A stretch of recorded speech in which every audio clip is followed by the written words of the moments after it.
Hello friends, this is my channel Physics with Swapnil and today we are here to start a new discussion for the topic current.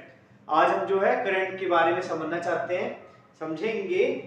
अब current जो बुकों में define किया गया है I equal to Q by T, हम वैसे नहीं चलेंगे, हम प्रॉपर उसको समझेंगे एक्चुअली है क्या करंट। करंट वैसे तो दिखता है नहीं है क्योंकि इलेक्ट्रॉन की वजह से होता है, तो मैं उसकी एक एनालॉजी ले रहा हूँ, ऐसी एनालॉजी ले रहा हूँ कि उसमें जो एनालॉजी का नेचर होगा वो करंट का होगा। ठीक है, तो एनालॉजी क्या है कि आपको एक पाइप मानना है कि पाइप है।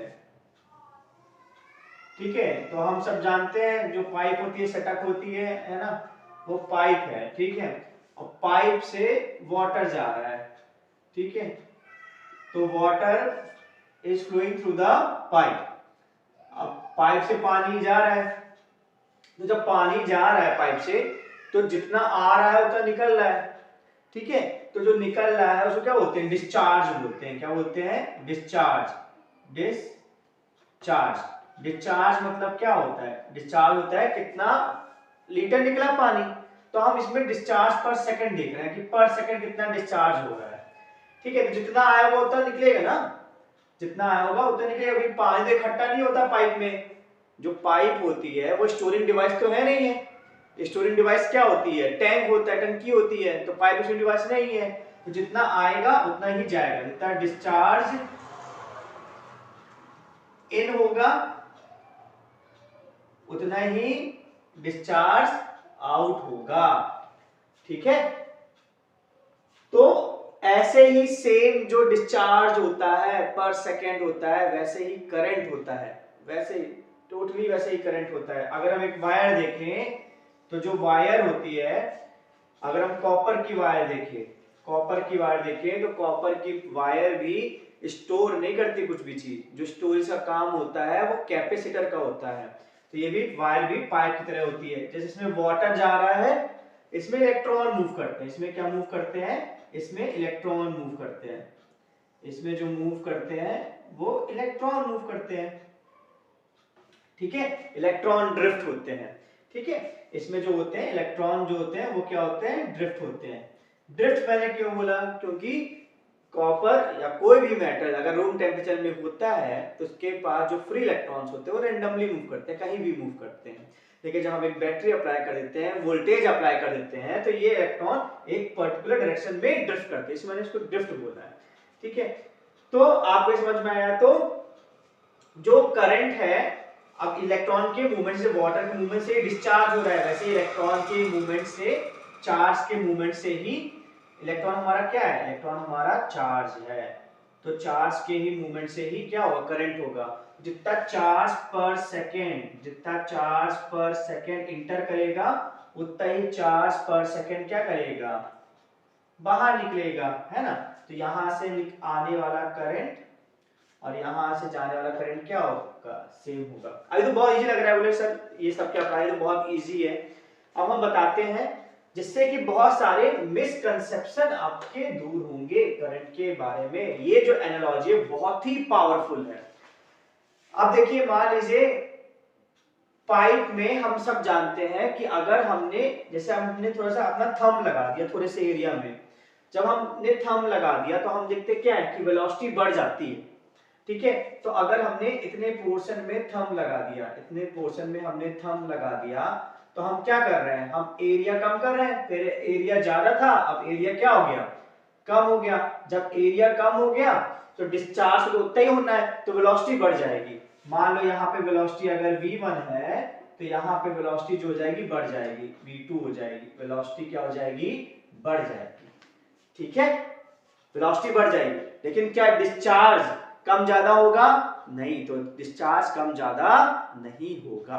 ठीक है, बस वेलोसिटी बढ़ेगी। उसी तरह अगर मेरे पास ऐसा कोई वायर है, अगर मेरे पास ऐसा कोई वायर है, तो हम देख रहे हैं कि एरिया अलग अलग है, तो हमें लग सकता है कि एरिया चेंज हो रहा है तो करंट भी चेंज हो जाएगा। लेकिन मैंने आपको एनालॉजी दी है कि जो करंट होता है वो डिस्चार्ज जैसा होता है।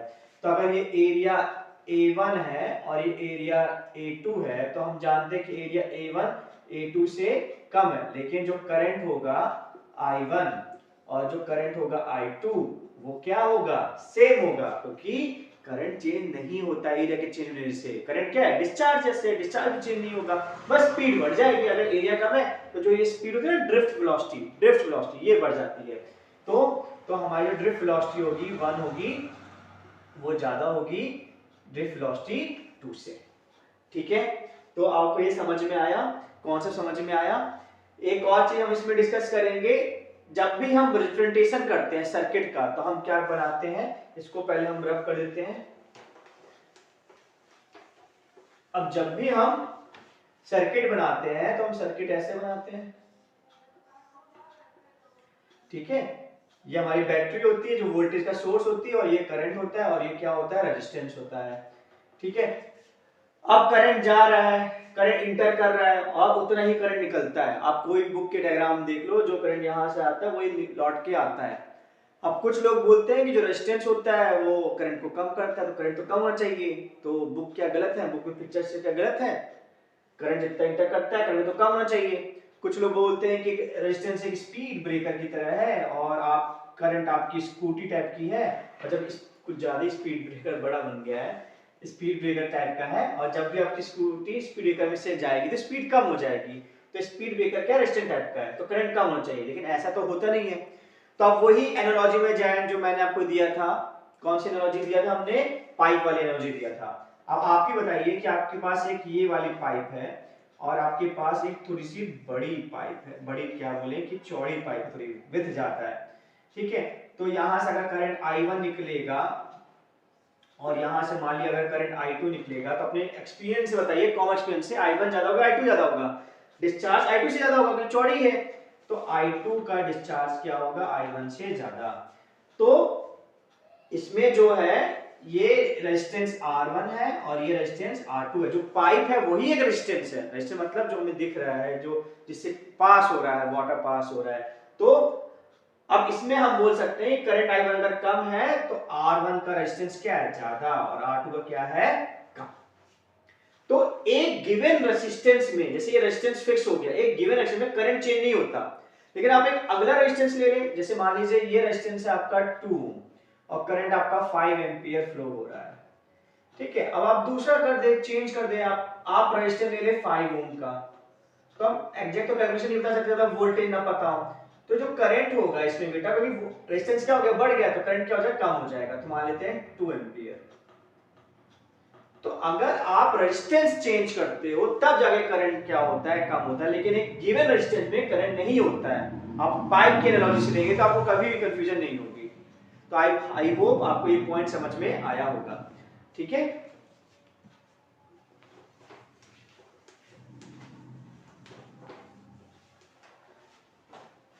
अब जो होता है कि जो करंट होता है, करंट क्रिएट होता है, करंट इज क्रिएटेड। करंट क्या होता है? क्रिएट होता है। कौन क्रिएट करता है करंट को? वोल्टेज। कौन क्रिएट करता है? Voltage. Voltage is cause. Voltage कारण होता है करंट का। अगर वोल्टेज नहीं होगा तो करंट नहीं होगा। जैसे अगर फ्लूइड को मूव करना है तो प्रेशर डिफरेंस होना चाहिए, अगर प्रेशर डिफरेंस नहीं होगा तो फ्लूइड मूव नहीं करेगा। उसी तरह कि अगर वोल्टेज नहीं होगा तो करंट नहीं होगा। ठीक है, तो ये बात आपको समझनी पड़ेगी।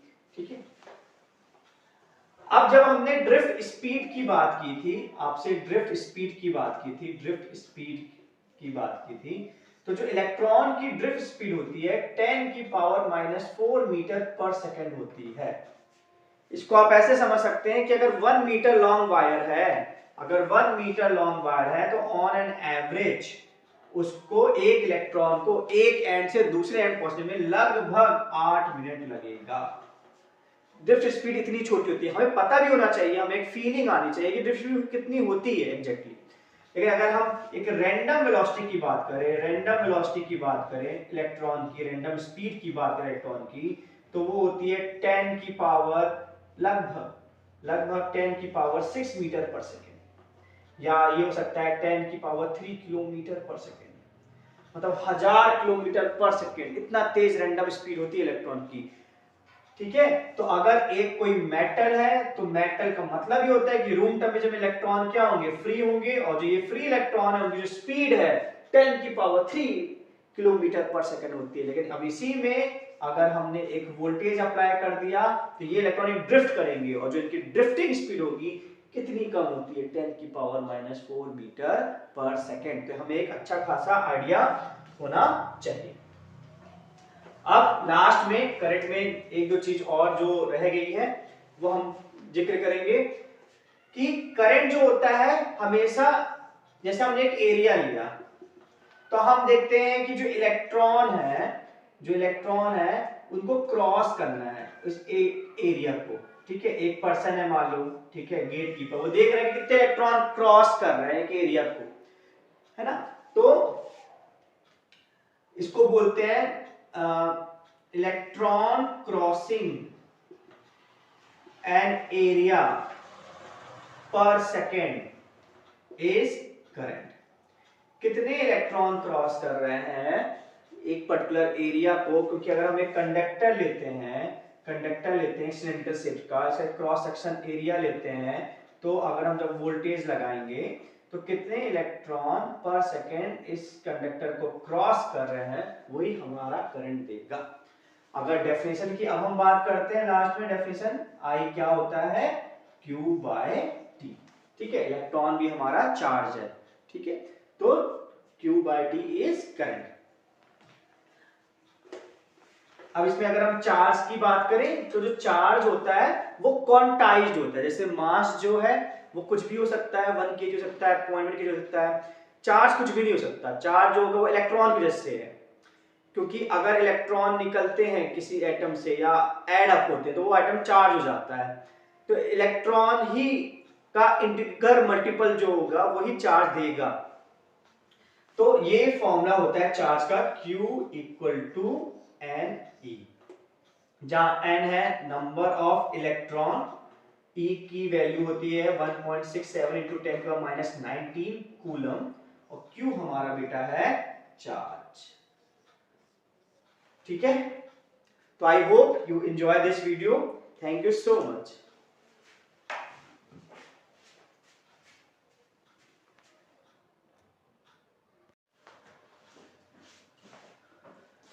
Hello friends, this is physics with Swapnil, और आज हम जो कॉन्सेप्ट सीखने वाले हैं उस कॉन्सेप्ट का नाम है रेजिस्टेंस। जो आज हम समझेंगे वो है रेजिस्टेंस। रेजिस्टेंस भी हम एनालॉजी समझेंगे कि रेजिस्टेंस क्या होता है। तो हम बुक में जो भी पढ़े हैं रेजिस्टेंस के बारे में, बुक में वे में ना जाके एक एनालॉजी से इसको समझते हैं रेजिस्टेंस है क्या। तो आपको मानना है एक सीन है, एक सिचुएशन है, वो सीन है रेलवे का। तो मान लीजिए रेलवे का ये प्लेटफॉर्म है, ये रेलवे का क्या है, प्लेटफॉर्म, और यहाँ पे अब ये ट्रैक है, यहाँ पे ट्रेन को जाना है, ठीक है, यहाँ पे क्या जाना है, ट्रेन को जाना है, और ये प्लेटफॉर्म है। प्लेटफॉर्म में बहुत मान लीजिए भीड़ है, काफी भीड़ है, और भी बहुत सारे लोग हैं प्लेटफॉर्म में, और भी काफी लोग हैं। अब सिचुएशन क्या है, सिचुएशन ये है कि मान लीजिए किसी का एक रिलेटिव ट्रेन में है और ट्रेन का सिग्नल हो गया है, और किसी का रिलेटिव ट्रेन में है और ट्रेन जाने वाली है। लेकिन दिक्कत की बात यह है कि उसका एक कोई भी बैग इसके पास रह गया, उस रिलेटिव का एक बैग इसके पास रह गया। तो ये जो इसका कजिन है, कुछ भी है, तो ये क्या करेगा, ये दौड़ लगाएगा ना, चाहे, क्योंकि ट्रेन का सिग्नल हो गया है, ऐसा तो नहीं कहेगा कि जो बगल वाला है कि आप हट जाइए, आप हट जाइए। अगर ऐसे में लग गया वो, तो ट्रेन तो छूट जानी, बैग तो मिलने नहीं वाला है। तो ट्रेन का सिग्नल हो गया है, वो यहाँ देखेगा ना वहां देखेगा, और एकदम से दौड़ लगाएगा, सोच समझ के दौड़ लगाएगा नहीं, ठीक है। तो ऐसे ही बिल्कुल होता है जब एक वायर होती है, मान लीजिए कॉपर की वायर है, और कॉपर की वायर को हमने बैटरी से अटैच किया, ठीक है, हमने कॉपर की वायर को क्या किया, बैटरी से अटैच किया। तो जो इलेक्ट्रॉन होता है वो मूव करता है। जब इलेक्ट्रॉन मूव करता है तो उसका रास्ता खाली नहीं होता है, बहुत सारे अलग वो रहते हैं, आयंस रहते हैं, अदर्स इलेक्ट्रॉन रहते हैं। तो वो ऐसे नहीं होता कि बगल बगल से निकल जाए, वो टकराएगा। जैसे ये बंदा टकराएगा, अब जाएगा, अब इस तरफ क्यों गया, क्योंकि वोल्टेज था, क्या था, वोल्टेज था। अब ये बंदा वहां साइड क्यों गया, क्योंकि कॉस्ट था, कॉस्ट क्या था, उसकी मालूम मौसी मामी कोई भी ट्रेन में थी और उनको इसको बैग देना था, तो मौसी मामी की क्या थी, कॉस्ट थी। तो एक कॉस्ट होता है, हमेशा एक कॉस्ट होता है जब करंट फ्लो होता है। तो यहाँ पे भी अगर करंट है, यहाँ पे भी अगर करंट है, यहाँ पे भी अगर करंट है, यहाँ पे भी अगर करंट है, तो एक कॉस्ट है, क्या कॉस्ट है, वोल्टेज कॉस्ट है। तो ये मूव करेगा, जब ये मूव करेगा तो ये बहुत लोगों से टकराएगा, इसके रास्ते में बहुत सारे लोग आएंगे, वो टकराएगा। ठीक है, आगे ये बात समझ में कि करंट कब आता है, करंट का कॉस्ट क्या होता है, वोल्टेज। ना ये इसकी मामी मौसी ट्रेन में होती, ना सिग्नल होता, ना वो इस डायरेक्शन में जाता, ना इसका फ्लो होता, और रास्ता खाली नहीं है, तो ये बहुत ज्यादा टकराएगा। अब क्या है, आप खुद बताइए कि अगर ये प्लेटफॉर्म बहुत ज्यादा नैरो होता, बहुत ज्यादा संकरा होता, तो काफी इसको दिक्कतें पड़ती, हो सकता पहुंच भी ना पाता। ठीक है, लेकिन अगर ये प्लेटफॉर्म बहुत चौड़ा होता तो यहाँ वहां से कहीं से भी निकल सकता था, मतलब भले टकराता, लेकिन चौड़ाई अगर ज्यादा होती तो इसके चांसेस ज्यादा होते निकलने के। ठीक है, गैप अगर ज्यादा होता, चौड़ा ज्यादा होता है, तो हम ये बोल सकते हैं कि अगर एरिया ज्यादा होता है, अगर वायर का एरिया ज्यादा होता है, वायर मोटा होता है, एरिया ज्यादा होता है, तो रेजिस्टेंस क्या होगा, कम होगा। यहाँ पे समझ में आया होगा, प्लेटफॉर्म के एग्जांपल समझ में आया होगा। अगर चौड़ा, बहुत चौड़ा प्लेटफॉर्म है तो आराम से वो निकल जाएगा। ठीक है, जैसे आप एक अब नेक्स्ट है कि मान लीजिए सिचुएशन है कि अब इसको जो ट्रेन है वो नेक्स्ट प्लेटफॉर्म में आनी है। ठीक है, तो ये बंदा पहले इस प्लेटफॉर्म में है, तो इस प्लेटफॉर्म से दौड़ लगाएगा, इससे भिड़ेगा, फिर एक दूसरा प्लेटफॉर्म आएगा, वहां भी लोग होंगे, उनसे भी टकराएगा। ठीक है, तो रुकावटें ज्यादा होंगी, दिक्कतें इसको ज्यादा होंगी, जितनी ज्यादा दिक्कतें होंगी ज्यादा रेजिस्टेंस होगा। तो हम ये बोल सकते हैं कि अगर लेंथ ज्यादा होती है, तो रेजिस्टेंस भी ज्यादा होता है। जितना ज्यादा वो जाएगा लंबा तक, उतना ज्यादा लोगों से टकराएगा, उतना ज्यादा उसको दिक्कतें होंगी, तो हम बोलेंगे रेजिस्टेंस भी ज्यादा होगा। ये बात समझ में आएगी कि रेजिस्टेंस कैसे एरिया और लेंथ पे डिपेंड करता है। अब थर्ड चीज है, जो हमारा रेजिस्टेंस है वो मटेरियल पे डिपेंड करता है कि मटेरियल कैसा है। तो मटेरियल की जो प्रॉपर्टी है उसको हम बोलते हैं रेजिस्टिविटी, इसको रोज नोट करते हैं, इसको हम बोलते हैं रेजिस्टिविटी। तो ये मटेरियल की प्रॉपर्टी है। तो अब मटेरियल प्रॉपर्टी कैसे डिपेंड करता है कि कितने लोग हैं, जितने ज्यादा लोग होंगे रोकने वाले, उतना ज्यादा इसको दिक्कतें होगी। तो मटेरियल पे डिपेंड करता है ना। जैसे अगर हम बात करें कोई मटेरियल है, कॉपर है, सिल्वर है, या टंगस्टन है, नाइक्रोम है, नाइक्रोम और टंगस्टन की बात करें तो इनके रोकने वाले काफी लोग होते हैं, जो आयंस वगैरह होते हैं। जितने ज्यादा रोकने वाले होंगे उतनी ज्यादा दिक्कतें होगी। तो मटेरियल की प्रॉपर्टी है, नाइक्रोम में ज्यादा रोकने वाले लोग हैं, टंगस्टन में कम रोकने वाले लोग हैं, इसे नाइक्रोम की रेजिस्टिविटी ज्यादा होती है और टंगस्टन की रेजिस्टिविटी कम होती है। ठीक है, तो ये डिपेंड करता है कितने लोग रोकने वाले हो, तो ज्यादा रेजिस्टेंस होता है। तो जितना ज्यादा रेजिस्टिविटी होगी, जितना ज्यादा लोग रोकने वाले होंगे, उतना ज्यादा क्या होगा, रेजिस्टेंस होगा। तो किन किन फैक्टर से डिपेंड करता है, एक तो एरिया, दूसरा लेंथ, तीसरा रेजिस्टिविटी, और चौथा मान लीजिए भगदड़ मच जाए तो क्या उसको और आसानी होगी जाने में या कठिनाई होगी, और कठिनाई होगी, है ना। तो भगदड़ मच जाने का मतलब रहता है कि आयंस में वाइब्रेशन आ जाना, टेम्परेचर उनका बढ़ जाना। तो अगर टेम्परेचर बढ़ जाता है तो रेजिस्टेंस भी बढ़ जाता है। तो ये हमें 4 पॉइंट याद रखने हैं कि रेजिस्टेंस इन पे डिपेंड करता है। इनको अगर हमें लिखना हो तो हम लिख सकते हैं R = ρL/A। तो ये हमारा फॉर्मूला है डिपेंडेंस का, कि रेजिस्टेंस जो है लेंथ पे डिपेंड करता है, रेजिस्टिविटी पे डिपेंड करता है, एरिया पे डिपेंड करता है, और टेम्परेचर पे डिपेंड करता है। जो ये टेम्परेचर पे डिपेंड करता है उसका अलग से फॉर्मूला है, R = R0 1 + α∆T। ठीक है, तो अलग से इसका फॉर्मूला टेम्परेचर पे डिपेंड करने का। तो ये आई होप आपको ये बात समझ में आई होगी। अब हम न्यूमेरिकल पॉइंट्स ऑफ व्यू से देखेंगे। ये तो थ्योरी हो गया, किस पे क्या डिपेंड करता है, एक फीलिंग दे रहा था रेजिस्टेंस की, शायद आपको वो फीलिंग समझ में आई होगी। अगर हम न्यूमेरिकल की बात करते हैं तो अगर हम लेंथ को इंक्रीज या डिक्रीज करते हैं, न्यूमेरिकल 2 टाइप के आते हैं। अगर आप लेंथ को इंक्रीज या डिक्रीज करते हो रेजिस्टेंस में क्या चेंज आएगा। ठीक है, तो अगर न्यूमेरिकल की बात करें, और हम जानते हैं रेजिस्टेंस का फॉर्मूला क्या होता है, ρL/A होता है। तो हम इसमें थोड़ा सा जुगाड़ करेंगे। जुगाड़ क्या करेंगे, दोनों तरफ हम L का मल्टीप्लाई करेंगे, तो ये एरिया इनटू लेंथ क्या हो जाएगा, वॉल्यूम हो जाएगा। अब क्या होता है, जब भी हम तार को खींचते हैं या छोटा करते हैं तो वॉल्यूम चेंज नहीं होता, तो ये चेंज नहीं होने वाला है। तो हमारा ये जो हो जाएगा R हो जाएगा प्रोपोर्शनल टू L² हो जाएगा ना, R प्रोपोर्शनल टू L² हो जाएगा। इसी को हम मैथमेटिकली लिख सकते हैं R1L1 square equal to R2L2 square. आपको ये फॉर्मूला याद रखना ही पड़ेगा, न्यूमेरिकल के ये फॉर्मूला बहुत काम में आने वाला है। जैसे एक क्वेश्चन लेते हैं अपन, एक वायर थी जिसकी लेंथ थी 10 सेंटीमीटर, उसको खींच दिया गया और उसकी लेंथ हो गई है मान लीजिए 15 centimetre.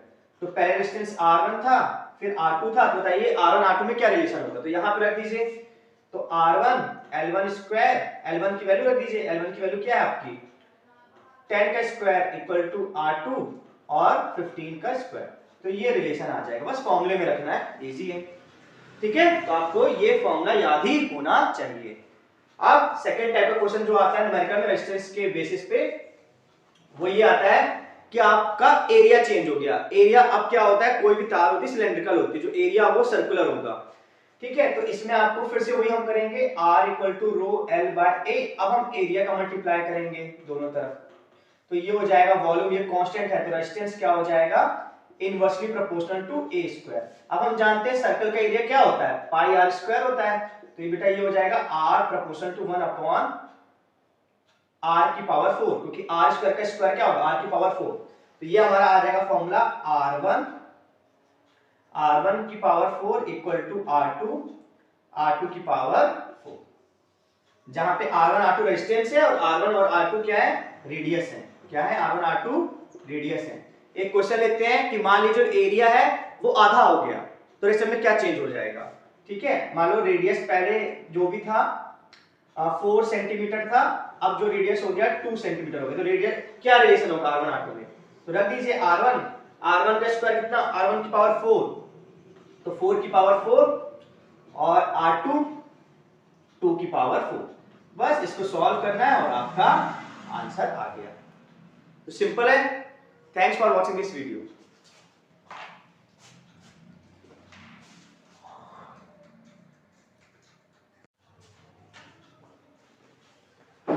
Hello friends, this is physics with Swapnil, और आज हम लोग जो समझेंगे वो समझेंगे कॉन्सेप्ट, समझेंगे इलेक्ट्रिक पोटेंशियल का। ठीक है, तो आज हमारा जो टॉपिक है वो है इलेक्ट्रिक पोटेंशियल। हमें समझना है कि इलेक्ट्रिक पोटेंशियल क्या चीज है। तो बुकिश लैंग्वेज में नहीं जाएंगे कि क्या डेफिनेशन वगैरह है, इसको थोड़ा समझेंगे। अब इसकी भी हम एक एनालॉजी आपको बताएंगे, क्या एनालॉजी हमको लेनी है। पहले कुछ फंडामेंटल चीजें हम आपको इसमें बताते हैं कि अगर कोई भी चार्ज होता है, हम चार्ज को किससे नोट करते हैं Q से। कोई भी चार्ज होता है उसकी प्रॉपर्टी होती है कि वो फील्ड क्रिएट करता है।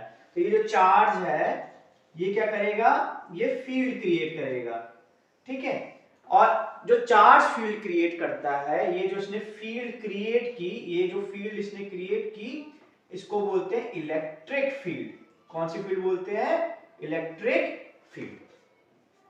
अब ये जो हमारी इलेक्ट्रिक फील्ड है हमें दिखती तो है नहीं कि कैसे है, फिर हमें इसका एहसास कैसे होगा। तो उसको बताने के लिए कि इसके सराउंडिंग में इलेक्ट्रिक फील्ड है, कॉन्सेप्ट आता है इलेक्ट्रिक पोटेंशियल। तो कहीं पे भी चार्ज होगा तो इलेक्ट्रिक फील्ड होगी, और हर एक इलेक्ट्रिक फील्ड को बताने के लिए कि इलेक्ट्रिक फील्ड है वहां पे, इलेक्ट्रिक पोटेंशियल तो होगा ही होगा। हर एक पॉइंट में अलग अलग पोटेंशियल होता है। जैसे हम अगर यहाँ पे 2 पॉइंट लेते हैं, ए पॉइंट ले रहे हैं और हम बी पॉइंट ले रहे हैं, तो ए में पोटेंशियल अलग होगा, बी में पोटेंशियल अलग होगा।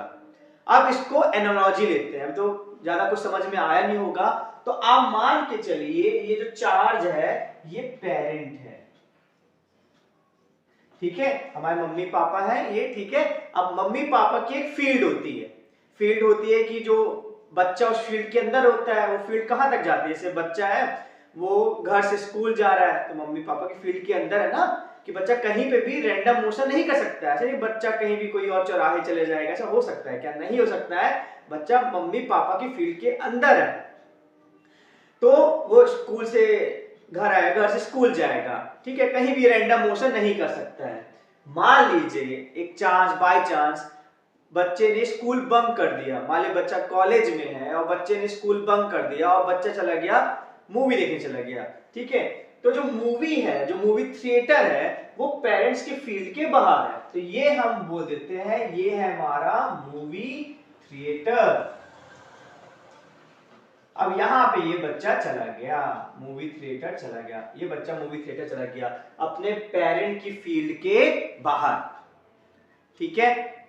तो ये पेरेंट्स क्या करेंगे, क्या बच्चे को वहीं छोड़ देंगे कि बच्चे बैठा रहे क्या मूवी थिएटर में? ये पेरेंट्स क्या करेंगे, अपने बच्चे को मूवी थिएटर से अपने फील्ड के अंदर लाएंगे, ठीक है।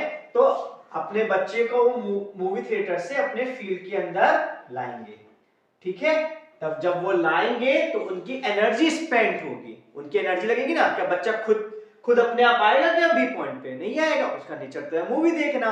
तो पेरेंट की एनर्जी लगेगी उस बच्चे को मूवी थिएटर से किसी फील्ड के पॉइंट में लाने के लिए, ठीक है।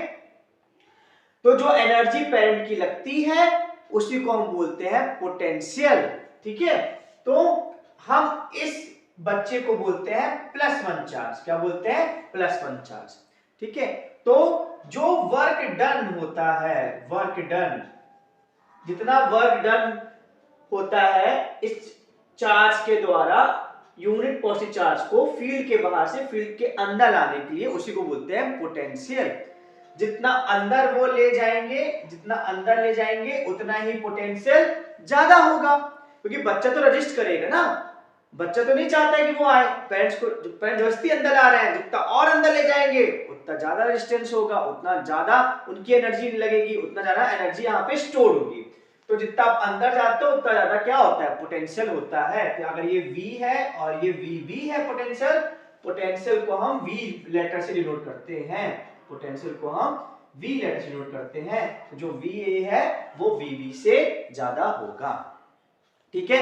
अब अगर बच्चा हमारा A पॉइंट पे आ गया, ठीक है, तो उसकी टेंडेंसी क्या है कहां जाने की? B पॉइंट में, और B से मूवी थिएटर में, यही ना टेंडेंसी है।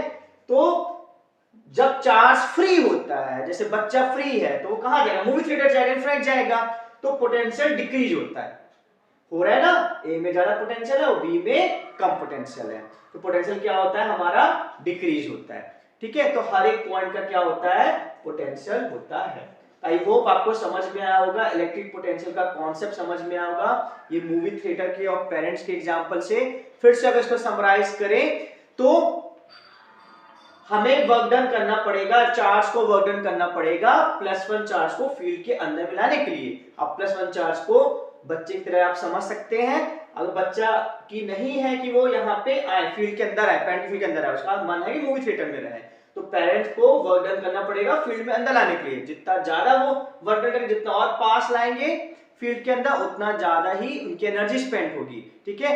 जिस पॉइंट तक लाएंगे वहां पे वो पोटेंशियल बन जाएगा। जैसे कि VA में हम मान लेते हैं पोटेंशियल है 5 वोल्ट और VB में पोटेंशियल है 2 वोल्ट। इसका मतलब क्या हुआ 5 वोल्ट? 5 वोल्ट का मतलब है अगर किसी चार्ज को, अगर आपको इनफिनाइट से +1 चार्ज, किसी भी नहीं, +1 चार्ज को अगर आपको इनफिनाइट से A पॉइंट तक लाना है तो आपकी 5 जूल एनर्जी स्पेंड होगी। इसका उल्टा भी ट्रू है, अगर चार्ज A में है और उसको अगर भेजना है इनफिनाइट में तो आपकी 5 जूल एनर्जी लगेगी। तो +1 के लिए 5 जूल लग रही है। अगर मान लीजिए यहाँ पे +10 कूलम चार्ज होता A में, तो +1 के लिए 5, यूनिटरी मेथड लगा दो, +10 के कितना हो जाएगा? 50 जूल, ठीक है। तो इतनी एनर्जी लगेगी। आई बात समझ में? और अगर हम बात करें A से B में जाना है तो A का पोटेंशियल कितना है? 5 और B का कितना है? 2, ठीक है। तो अगर A से B जाना है तो हमारी जो एनर्जी लगेगी +1 को ले जाने में कितना डिफरेंस है पोटेंशियल का? 3 है। अगर हमको A से B ले जाना है तो जो डिफरेंस है वो कितना आ रहा है? 3 वोल्ट का आ रहा है। 3 वोल्ट का डिफरेंस का मतलब है कि अगर +1 चार्ज को A से B ले जाना है तो हमारी 3 जूल एनर्जी स्पेंड होगी A से B ले जाने में। आई बात समझ में? इसको बोलते हैं पोटेंशियल डिफरेंस। अगर फील्ड के अंदर अपन एक पॉइंट से दूसरे पॉइंट ले जा रहे हैं उसको बोलते हैं पोटेंशियल डिफरेंस। तो आई होप थोड़ा बहुत आपको समझ में आया होगा। Thank you so much for this lecture.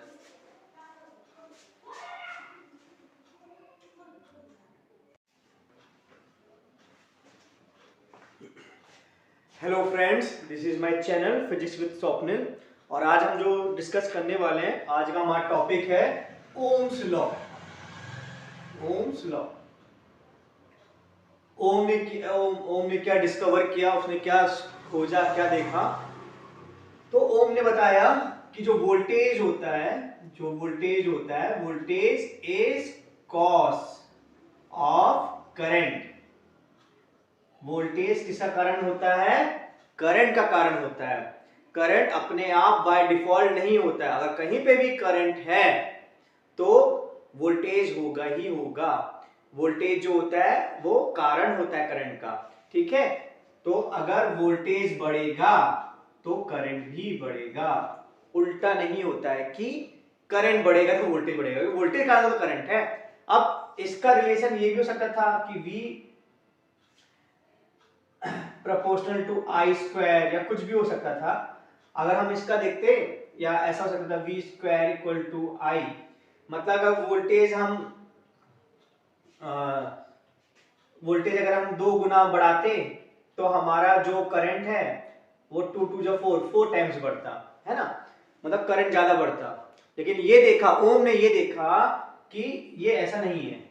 उसने ये डिस्कवर किया वोल्टेज इज प्रोपोर्शनल टू आई, मतलब जितना टाइम्स, अगर 2 गुना वोल्टेज बढ़ेगा, 2 टाइम्स वोल्टेज बढ़ेगा, तो करंट भी उतना टाइम्स बढ़ेगा। ठीक है? मतलब इनका जो ग्राफ होगा वो ऐसा होगा, स्ट्रेट लाइन। ठीक है? V और I का जो ग्राफ होगा वो स्ट्रेट लाइन होगा। स्ट्रेट लाइन हमें तब मिलता है कि जब जितना वोल्टेज बढ़ेगा उतना करंट बढ़ेगा। अब ये प्रोपोर्शनलिटी हटाएंगे तो एक कांस्टेंट आता है, उस कांस्टेंट बोलते हैं R। तो V equal to R I, जहां पे R क्या है हम सब जानते हैं, रेजिस्टेंस। मैंने एक पूरा वीडियो बनाया है रेजिस्टेंस के ऊपर, वोल्टेज के ऊपर पूरा वीडियो बनाया है, करंट के ऊपर बनाया है। आज हम तीनों में रिलेशन देख रहे हैं, डिपेंडेंस नहीं है, रिलेशन है। ठीक है? जैसे R की जो डिपेंडेंस है वो होती है rho L by A। R depend करता है रेजिस्टिविटी पे, मटेरियल कैसा है, लेंथ क्या है, एरिया क्या है। वोल्टेज बढ़ाने पे रेजिस्टेंस नहीं बढ़ेगा, ये रिलेशन है केवल। और I का जो फॉर्मूला होता है वो Q बाय T होता है। चार्ज, डिस्चार्ज जितने, जैसे डिस्चार्ज ऑफ वाटर होता है वैसे कॉन्सेप्ट I का होता है। तो ये रिलेशन है। और V का भी हम फॉर्मूला जान चुके थे, W बाय Q। तो ये अलग अलग फॉर्मूला है, इनके डेफिनेशन है। और ये जो ओम है, ओम ने तीनों को रिलेट किया। कैसे? ऐसे। ठीक है? अब जो स्लोप होता है वो होता है dy बाय dx। मतलब simply y by x। y में क्या है? v है, x में क्या? I है। अब यहां से देखो v बाय I क्या आ जाएगा? R आ जाएगा। तो स्लोप क्या हुआ? रेजिस्टेंस। स्लोप क्या होता है? ये एंगल होता है, कितना? ये एंगल है। ठीक है? अब एक ऐसा लाइन है, बताइए, और ये θ1 ले लीजिए और ये लीजिए θ2। तो स्लोप किसका जाता है? इस लाइन का जाता है। तो जिसका स्लोप होगा उसका डिस्टेंस भी ज्यादा होगा। अगर ये R1 है, R2 है, तो इस डायग्राम से हम बोल सकते हैं कि R2 ज्यादा है R1 से। ठीक है? R2 ज्यादा है R1 से, क्योंकि स्लोप जो होता है VI ग्राफ का वो रेजिस्टेंस हमें देता है ओम्स लॉ में। ठीक है? तो आपको इतनी बात समझ में आई होगी। अब हम करेंगे न्यूमेरिकल्स, करेंगे जो कुछ न्यूमेरिकल्स है वो हम करेंगे, डिस्कस करेंगे। पहला न्यूमेरिकल है,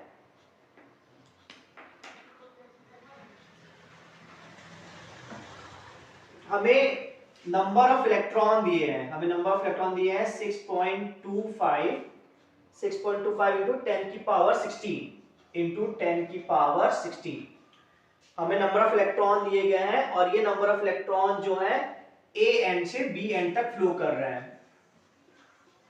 ए एंड से बी एंड तक ये इलेक्ट्रॉन क्या कर रहे हैं? फ्लो कर रहे हैं। ठीक है? अब बोला है कि करंट बताना है हमें। अगर ये इतने इलेक्ट्रॉन फ्लो कर रहे हैं तो हमें आई चाहिए। ठीक है? Number of electron. तो आई क्या होता है? आई का हमने अभी बताया था Q बाय T होता है। क्या हमें Q दिया है? क्या हमें T दिया गया है? हमें नहीं दिया गया है।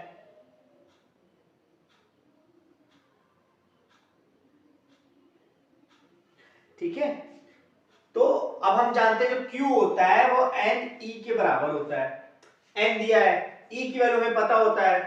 तो हम वैल्यू रख देंगे। तो Q हमारा हो जाएगा 6.25 इंटू 10 की पावर 16 और E की वैल्यू क्या होती है 1.6 इंटू 10 की पावर माइनस 19। इसको हम सॉल्व करेंगे 6.25 इंटू 1.6 ये हो जाएगा 10 की पावर माइनस 3। ठीक है, अब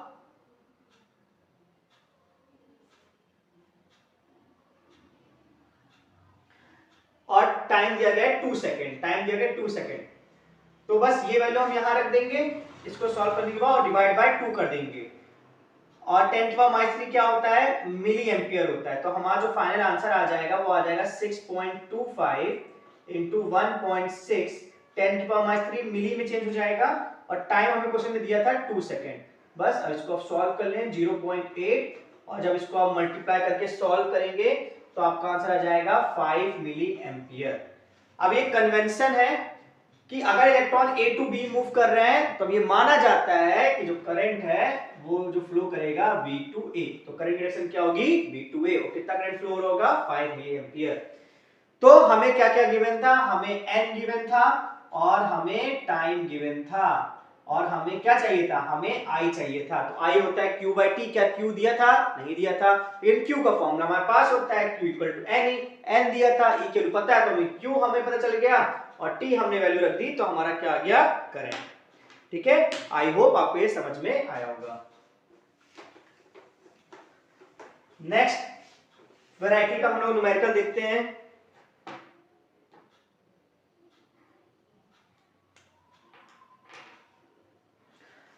अब बोला गया पोटेंशियल डिफरेंस निकालना है। करंट हमें दिया गया है 200 मिली एम्पियर, करंट दिया गया है 200 मिली एम्पियर और रेजिस्टेंस 20 ओम, रेजिस्टेंस दिया गया है 20 ओम और हमें पोटेंशियल डिफरेंस। तो ऐसा कौन सा फॉर्मूला है जो तीनों को रिलेट करे। देखो ये पहले आप कन्वर्ट करना, मिली एम्पियर है तो ये क्या हो जाएगा 200 इंटू 10 की पावर माइनस 3 एम्पियर या हो जाएगा 0.2 एम्पियर। तो ओम्स लॉ क्या होता है V = IR, I की वैल्यू क्या आपकी 0.2, रेजिस्टेंस कितना है 20 तो क्या आ जाएगा 4 वोल्ट। कितना आसानी से आ गया। तो ये हमारा सेकंड वेरिएशन है न्यूमेरिकल में, नोट कर लीजिए ये आप।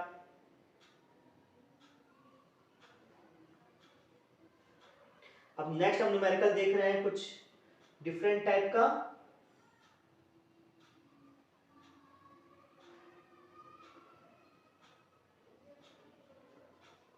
ठीक है, नेक्स्ट टाइप का हमें मिल गया है तो हम ये रब कर रहे हैं आपको। ठीक है, नेक्स्ट है आपको एक टेबल दी गई है, टेबल में पोटेंशियल डिफरेंस दिया गया है और करंट की वैल्यू दी गई है। क्या क्या दी गई है देखते हैं। 0.5 1.5 ऐसी वैल्यू दी गई है, 0.5 1 1.5 और भी दी गई है। करंट दिया है 0.2 0.4 0.6 0.2 0.4 0.6। देखिए ये 2 गुना वोल्टेज बढ़ रहा है ना, उसी रेशियो से करंट भी बढ़ रहा है। ठीक है, तो हमें निकालना क्या इस क्वेश्चन में, हमें बहुत सारी चीजें निकालना है। तो पहले इसका हमें ग्राफ प्लॉट करना है। तो ये हमने V लिया, ये I लिया, तो 0.22 के गैप में हमने बनाया 0.2 0.4 0.6, वोल्टेज भी हमने किया 0.5 1 और 1.5। तो 0.5 वोल्ट में 0.2 करंट था, 1 वोल्टेज में 0.4 करंट था, 1.5 में 0.6 करंट था। तो बस इसको मिला दीजिए, स्ट्रेट लाइन बनी, मतलब आपका ग्राफ सही है क्योंकि ओम्स लॉ में स्ट्रेट लाइन बनती है। अब वो पूछा है कि आप बताइए potential difference V when the current is 0.5 ampere. बोला कि जब करंट 0.5 एम्पियर है तो वोल्टेज बताइए। तो जब आप ग्राफ पेपर में करेंगे तो ग्राफ पेपर में 0.5 में से देख लीजिए आसानी से वोल्टेज क्या है। दूसरा तरीका क्या है, रेजिस्टेंस निकाल लीजिए। ठीक है, कोई भी दो वैल्यू लेके, जैसे हमने ये वाली दो वैल्यू ली तो हम जानते हैं V = IR होता है। V की वैल्यू 0.5 रखिए, I रखिए 0.2 और R निकालना है, पॉइंट कैंसिल हो जाएगा तो 2.5 हो जाएगा रेजिस्टेंस। अब क्या ये तो रेजिस्टेंस आ गया, मतलब स्लोप आ गया हमारा, स्लोप कितना आ गया हमारा 2.5। क्या ये स्लोप चेंज होगा, क्या नहीं होगा, स्लोप तो एक ही है ना, कांस्टेंट स्लोप, रेजिस्टेंस चेंज नहीं होने वाला है। अब फिर से अब हमें वोल्टेज निकालना है तो इसमें फिर से लगा दिए V = IR। तो V I कितना है 0.5 और रेजिस्टेंस कितना है 2.5। तो सॉल्व कर ली तो वोल्टेज आ जाएगा, तो 125 आ जाएगा बाय 100 आ जाएगा, तो 1.25 वोल्ट इज द आंसर। ठीक है, तो इस तरह हम निकाल सकते हैं। ठीक है, नोट कर लीजिए ये, आई होप आपको समझ में आया होगा ये।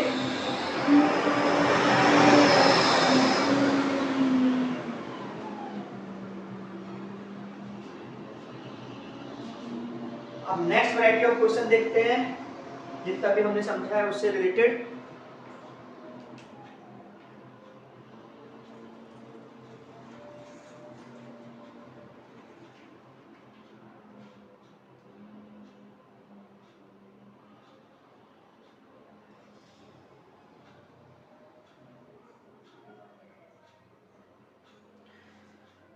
बोल रहा है कि एक वायर है, उसका जो रेजिस्टेंस था 1 ओम था, उसको स्ट्रेच कर दिया गया है जिससे उसकी लेंथ डबल हो गई है। लेंथ क्या हो गई है डबल, L थी तो 12 हो गई है। हमें बताना है कि नया रेजिस्टेंस क्या होगा। ठीक है, हमें नया रेजिस्टेंस बताना है। तो बहुत आसान है, हम जानते हैं कि R इक्वल टू क्या होता है, रो L बाय A होता है। आप ऊपर नीचे L L का मल्टीप्लाई कर दीजिए, A इंटू L क्या हो जाएगा, A इंटू लेंथ, वॉल्यूम हो जाएगा। रो कांस्टेंट है, वॉल्यूम कांस्टेंट है, क्योंकि वॉल्यूम चेंज नहीं होता, आप स्ट्रेच करोगे वॉल्यूम चेंज नहीं होगा। तो हमारा रिलेशन क्या जाएगा, R proportional to L square. इसी को हम सकते हैं R1 L1 का square equal to R2 L2 का स्क्वायर। बस वैल्यू पुट कर दिए, R1 L1 का स्क्वायर R2 और L2 क्या हो जाएगा ट्वाइस L, तो ये हो जाएगा 4 L1 का स्क्वायर। तो ये कैंसिल करिए, R1 की वैल्यू 1 के थी तो 4 ओम आ जाएगा। हमारा जो R2 आ जाएगा वो कितना आ जाएगा 4 ओम। तो अगर आपकी लेंथ डबल हो जाती है तो रेजिस्टेंस जो हो जाएगा वो 4 टाइम्स हो जाएगा। ठीक है,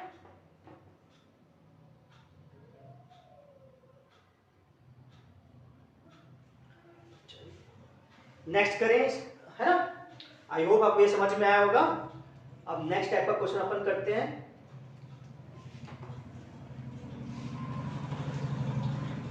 नेक्स्ट टाइप का क्वेश्चन है कि लेंथ को ट्रिपल कर दिया गया। मान लीजिए लेंथ है, इसी की लेंथ को ऐसे ट्रिपल कर दिया, इसी में रखते गए।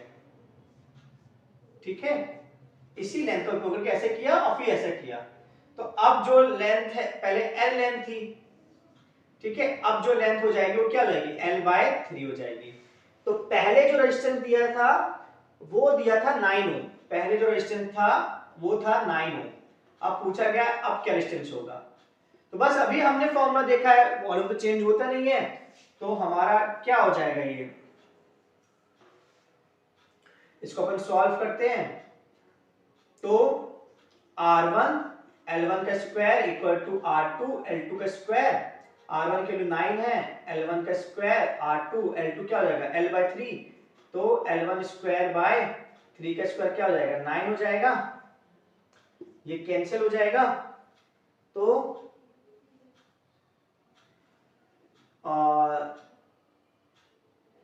ये चीज ऊपर आएगी तो 9 और 9 कैंसिल हो जाएंगे, तो R2 की वैल्यू क्या आ जाएगी 1। ठीक है, R2 की वैल्यू क्या आ जाएगी हमारी 1 ओम आ जाएगी। और ठीक है, समझ में आया, बस फॉर्मूला में हमने रखा और कुछ नहीं है। ये 9 ऊपर जाएगा, 9 कैंसिल हो जाएंगे, तो 1 ओम हमारी वैल्यू आ जाएगी। तो आई होप आपको ये सब समझ में आया होगा। तो इतनी ही वेरिएशन थे क्वेश्चंस में। ठीक है, thank you so much for watching this lecture.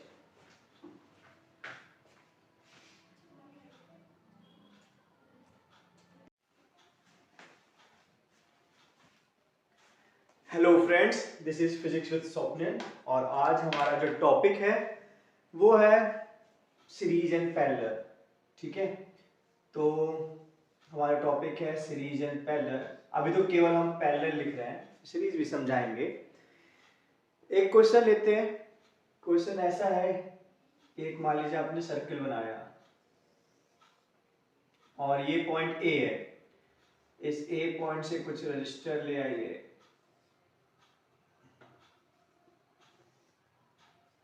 ठीक है, ये आपने रजिस्टर्स ले आए, मान ली 1 ओम 2 ओम 3 ओम 4 ओम के रजिस्टर्स हैं, और ये है हमारा बी पॉइंट।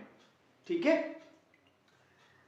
अब क्वेश्चन क्या है कि हमें करंट निकालना है कि करंट कितना पास होगा।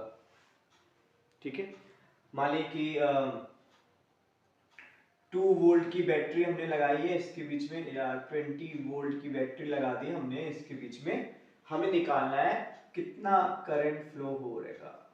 ठीक है, ये कितना करंट फ्लो होगा। तो ये जो पूरा हमें जंजाल दिख रहा है रजिस्टर्स का, हमें लग रहा है कहाँ पे कैसे करेंगे, क्योंकि हमें जो पता है अभी तक, जैसे आप ओम्स लॉ का हमारा लेक्चर भी देख सकते हैं, तो V equal to I R हमें पता है।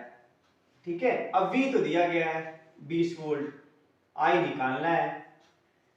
R इतने आसान से तरीके से नहीं दिया गया। अगर सिंपल सा सर्किट होता, ऐसा कुछ सर्किट होता 20 वोल्ट 2 ओम और I बोलते तो हम तुरंत निकाल लेते I, है ना। V के रो डालते 20, I और R कितना है 2, तो कितना आ जाता 10 एम्पियर आ जाता। लेकिन अब तो मामला थोड़ा गड़बड़ है, ग्रुपिंग है ना, इसको बोलते हैं, ये टॉपिक है ग्रुपिंग ऑफ रजिस्टर्स। ठीक है, बहुत सारा एक जंजाल है, इस जंजाल से ये जंजाल कितना करंट निकालेगा एक पर्टिकुलर बैटरी से, यही हमारा सवाल है। और ऐसे ही सवाल को हम बहुत ही आसान तरीके से सॉल्व करेंगे। ठीक है, तो आपको समस्या समझ में आ गई कि ये समस्या है, ऐसी प्रॉब्लम्स आती हैं एग्जाम में आती हैं, और उसके पीछे की थ्योरी हम समझेंगे, फिर से इस क्वेश्चन में वापस आएंगे और इसका हल निकालेंगे। ठीक है, थ्योरी समझते आप खुद इसका हल जान जाओगे। तो नोट कर लिए, स्क्रीनशॉट ले लीजिए, हमें इसका इस सिस्टम का आई निकालना है। अब हम देखते हैं कि हम क्या कर सकते हैं। तो वर्ड है पैरेलल। पैरेलल वर्ड मतलब क्या होता है, जैसे कि आप, ये रेजिस्टेंस है, ये रेजिस्टेंस है, और ये हमारी बैटरी है जिसका वोल्टेज क्या है V, और रेजिस्टेंस है हमारा R1 और R2। ठीक है, तो आप ये जो बैटरी है इसको आप मान सकते हो कि ये बड़ा दरवाजा है, ये छोटा दरवाजा है, और जो राजा है उसके सैनिक हैं बड़े दरवाजे से निकलेंगे और छोटे दरवाजे से इंटर करेंगे। हम जानते हैं जितना करंट जाता है उतना करंट आना ही चाहिए, मतलब जितना राजा और सिपाही निकलेंगे उतने ही आएंगे। मान लीजिए राजा सिपाही यहाँ तक पहुंच गए, अब इनके पास आपको कितने रास्ते दिख रहे हैं, एक तो ये रास्ता दिख रहा है पहला वाला कि इस रास्ते के थ्रू वापस आ जाए छोटे दरवाजे की तरफ, और ये दूसरा रास्ता दिख रहा है कि राजा सिपाही इस रास्ते के थ्रू वापस आ जाए छोटे दरवाजे। तो दो रास्ते दिख रहे हैं, तो ये क्या करेंगे बताइए, ये बढ़ जाएंगे, है ना। कुछ लोग यहाँ चले जाएंगे, कुछ लोग यहाँ चले जाएंगे, और कुछ लोग यहाँ चले जाएंगे। तो करंट हमारा बढ़ गया क्योंकि हमें रास्ते मिल गए। ठीक है, तो जब करंट डिवाइड होता है, व्हेन करंट डिवाइड, जब करंट डिवाइड होता है, when current divide, it is known as, जब करंट डिवाइड होता है उसको बोलते हैं हम पैरेलल। क्या बोलते हैं, पैरेलल सर्किट। ठीक है, पैरेलल सर्किट जब करंट डिवाइड होता है। तो आप यहां देख रहे हैं करंट डिवाइड हो रहा है। अब वो ये कितना करंट डिवाइड होगा, I1 क्या होगा, कितना यहां जाएगा, कितना यहां जाएगा, I2 कितना होगा, ये हमें निकालना है। ठीक है, तो देखते हैं कैसे हम इसको अप्रोच करेंगे। बहुत ही सिंपल है, कोई ज्यादा कठिन नहीं है। तो यहां पे देखिए, आप यहां पे ध्यान दीजिए, जैसे ये जो है वोल्टेज जिसको बोलते हैं, ये होता है एक्चुअली पोटेंशियल डिफरेंस होता है। मान लो आपको इसकी वैल्यू दी गई है 50 वोल्ट, तो ये कुछ भी वैल्यू हो सकती है। मान लीजिए इस बड़ी प्लेट की वैल्यू है 100, एक छोटी प्लेट की वैल्यू है 50, क्योंकि 100 में से 50 जाएंगे 50 आ जाएगा पोटेंशियल डिफरेंस। ऐसा भी हो सकता है इसकी वैल्यू 50 हो जाए, इसकी 0 हो जाए। ठीक है, नेगेटिव भी हो सकता है, -50 हो जाए। ठीक है, और यहाँ क्या हो जाए बताइए, -100 हो जाए। ठीक है, तो फिर से 50 आ जाएगा, क्योंकि पोटेंशियल डिफरेंस बताता है। तो ठीक है, हम इनमें से एक वैल्यू चूज कर लेते हैं। हमने मान लिया इसकी वैल्यू 50 मान लिया और इसकी वैल्यू 0 मान लिया। ठीक है, अब ये 50 है। अब देखिए इस पॉइंट को देखिए, ये पॉइंट डायरेक्टली इससे कनेक्टेड है, इसका 50 है तो इस पॉइंट का भी 50 हो गया। अब ये वाला पॉइंट देखिए, ये पॉइंट भी इससे डायरेक्टली कनेक्टेड है, ये 0 है तो ये भी 0 हो गया। इसी तरह यहां जाइए, ये पॉइंट भी इससे डायरेक्टली कनेक्टेड है 50 वाले से, तो इसका भी क्या हो जाएगा 50। और जो ये पॉइंट है, ये भी पॉइंट डायरेक्टली कनेक्टेड है इससे, तो इसका भी हो जाएगा 0। मतलब कि जब पैरेलल होता है तो जो पोटेंशियल डिफरेंस यहाँ होता है वही सबके बीच में होगा। तो करंट डिवाइड होता है but potential difference do not divide, potential difference divide नहीं होता है। ठीक है, तो ये आपको बात समझ में आई होगी। तो अगर ये V है तो यहाँ भी V होगा और यहाँ भी V होगा। अब आप ओम्स लॉ लगा दें, बहुत आसानी से ओम्स लॉ लगा दें। तो ओम्स लॉ आप यहाँ पे लगाएंगे इस सर्किट में, तो ओम्स लॉ क्या होता है, V equal to I R. तो V है, I आपका I1 है और R1 आपका R1 है, R आपका R1 है। फिर यहाँ पे ओम्स लॉ लगा दीजिए, तो यहाँ पे ओम्स लॉ लगाएंगे तो क्या आ जाएगा, फिर से V equal to I R लगा दीजिए। तो V होगा क्योंकि पैरेलल में पोटेंशियल डिफरेंस चेंज होता ही नहीं है। करंट तो हो गया, यहाँ पे करंट कितना है, I2 है, और ये मान लीजिए ये R2 ले लीजिए और ये R1 ले लीजिए थोड़ा आसानी से, तो ये हो जाएगा R2। ठीक है, तो आपको ये समझ में आया होगा, है ना ये बात। तो बस हमें इतना ही समझना था इसमें कि कैसे हम इसको सॉल्व करते हैं। अब इसी में अगर हम देखें ये दोनों इक्वल हैं तो क्या हो जाएगा, I1 R1 equal to I2 R2। ठीक है, तो इसका मतलब क्या होता है, I is inversely proportional to R। ठीक है, मतलब जहां पे रेजिस्टेंस ज्यादा होगा वहां पे करंट कम होगा। मान लेते हैं करंट जा रहा है 10 एम्पियर का, मान लेते हैं R2 रेजिस्टेंस 5 ओम का है, R1 मान लेते हैं 2 ओम का है। तो आप ही बताइए रेजिस्टेंस कहां ज्यादा है, यहां ज्यादा है, तो यहां पे करंट कम जाएगा, यहां पे करंट कम जाएगा और यहां पे करंट ज्यादा जाएगा। ठीक है, ये रिजल्ट हमें निकालना है, ये रिजल्ट बहुत इंपॉर्टेंट है। करंट पैरेलल में डिवाइड होता है इनवर्सली रेशियो ऑफ रेजिस्टेंस। ठीक है, रेजिस्टेंस के इनवर्स रेशियो में जो करंट होता है वो हमारा क्या होता है, डिवाइड होता है। ये बात समझ में आ गई आपको। ठीक है, अब ये तो समझ में आ गया कि यहाँ पे कम जाएगा रेजिस्टेंस ज्यादा है और यहाँ पे ज्यादा जाएगा रेजिस्टेंस कम है, लेकिन जाएगा कितना। तो इन इक्वेशन को आप सॉल्व करेंगे, जैसे I जो है अगर इस पॉइंट पे लगाएं, जो I है वो I1 प्लस I2 में जा रहा है, I1 प्लस I2 में जा रहा है, और इन सबको आप सॉल्व करेंगे तो आपको मिल जाएगा जो I1 होगा वो हो जाएगा I R1 plus R2 into R2। ठीक है, ये I1 करंट हो जाएगा।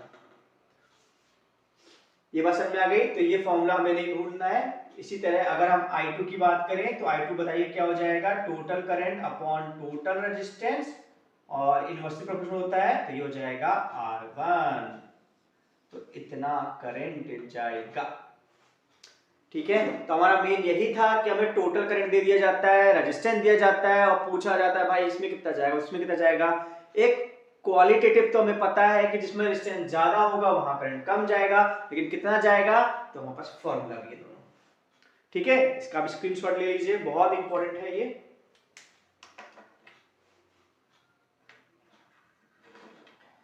ठीक है, इसको हम रब करते हैं।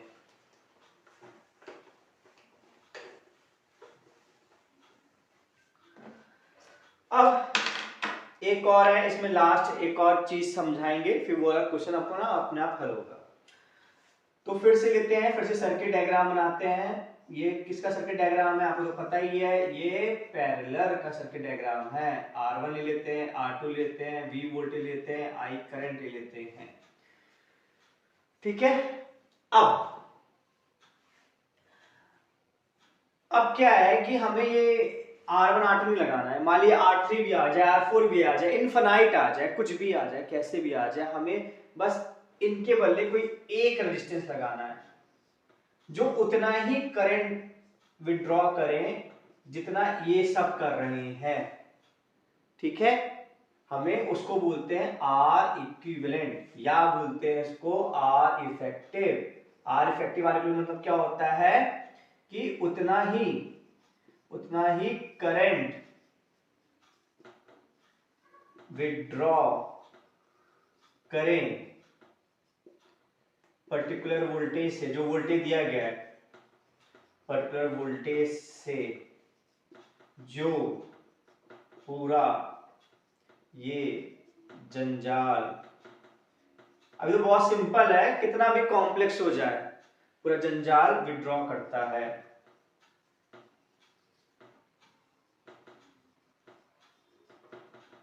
ठीक है, तो आर इफेक्टिव समझ में आया कि ऐसा क्या लगा दें रेजिस्टेंस की उतना ही वो करंट विड्रॉ करे जितना ये पूरा जंजाल विड्रॉ कर रहा है। एक तरीका तो ये है कि आप एमीटर लगाइए, दोनों तरफ एमीटर लगाइए। एमीटर लगाएंगे, मान लीजिए एमीटर रीडिंग 5 एम्पीयर आ रही है, ये पूरा जंजाल लगाने के बाद तो आप अलग अलग रेजिस्टेंस को टेस्ट करते रहिए, कुछ लगाइए, किसी में तो कोई एक ऐसा रेजिस्टेंस आएगा जिसमें ये वैल्यू आ जाएगी, कब तक वो कितने ट्राई करेंगे आप, तो हमें एक फॉर्मूले की जरूरत पड़ी ना कि आप हिट एंड ट्रायल तो कब तक करेंगे, तो इसको करते हैं, वर्कआउट करते हैं हम लोग। ठीक है, तो यहां देखिए आई क्या है हमारा, I1 प्लस I2। ठीक है, और I1 हमारा क्या होता है हम जानते हैं, V इक्वल टू यहाँ क्या हो जाएगा I1 R1, तो I1 क्या आ जाएगा V बाय R1। इसी तरह यहाँ पे I2 क्या आ जाएगा V बाय R2, इन दोनों की वैल्यू यहाँ रख दीजिए, तो क्या आ जाएगा V by R1 plus V by R2। ठीक है, ये बात समझ में आई आपको, है ना, ये आई। इसी तरह इसमें निकाल लीजिए, तो इसमें simple V equal to I R, तो V बाय आर इफेक्टिव, तो V by R effective equal to I. तो हमारा क्या था कि दोनों करंट सेम चाहिए, तो इन दोनों को इक्वेट कर दीजिए, तो हमारा क्या रिजल्ट आएगा, V R effective equal to 1 by R1 plus 1 by R2, V और V, तो V हमारा कैंसिल हो जाएगा, तो हमारे अंत में क्या मिलेगा, 1 by R effective equal to 1 by R1 plus 1 by R2, और यही हमारा डिजायर्ड रिजल्ट है। इसी को थोड़ा सॉल्व करने के बाद हम आर इफेक्टिव जो लिख सकते हैं वो लिख सकते हैं R1 R2 upon R1 plus R2। तो अब हमें हिट एंड ट्राई करने की जरूरत नहीं है, हम इस फॉर्मूले का इस्तेमाल करेंगे और हमारा काम बन जाएगा। जैसे कि मान लीजिए यहाँ पे 3 ओम रेजिस्टेंस है, 5 ओम रेजिस्टेंस है, तो हम कितने का रेजिस्टेंस लगाएं कि उतना ही करंट ड्रॉ हो, इस फॉर्मूले पुट करते हैं, तो क्या हो जाएगा 3 × 5 3 प्लस 5, तो ये हो जाएगा 15 बाय 8। 15 बाय 8 का हम रेजिस्टेंस लगा देंगे तो उतना ही करंट ड्रॉ करेगा पर्टिकुलर बैटरी से, इतना लोग करते हैं। ठीक है, कोई हिट नहीं, नोट करिए, ये बहुत इंपॉर्टेंट है।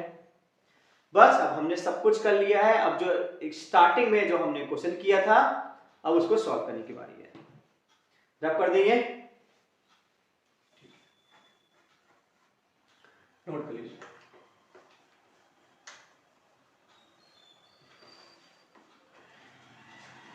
तो यहां देखिए हमारे स्टार्टिंग में क्या क्वेश्चन था, ये था, ऐसा कुछ था, यहाँ रेजिस्टेंस थे, ठीक है, और ये ए पॉइंट था, ये बी पॉइंट था।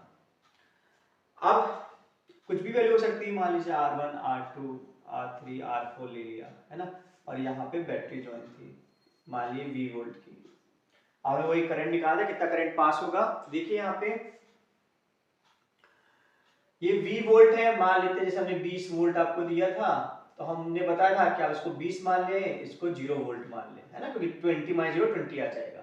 अब देखिए 20 वोल्ट है, तो ये वाला भी क्या होगा 20, ठीक है, तो ये वाला भी इसका एंड क्या होगा 20, क्योंकि ये इससे डायरेक्ट जुड़ा हुआ है, ये वाला भी एंड क्या होगा 20, ये वाला भी एंड क्या होगा 20, और ये वाला एंड भी क्या होगा 20।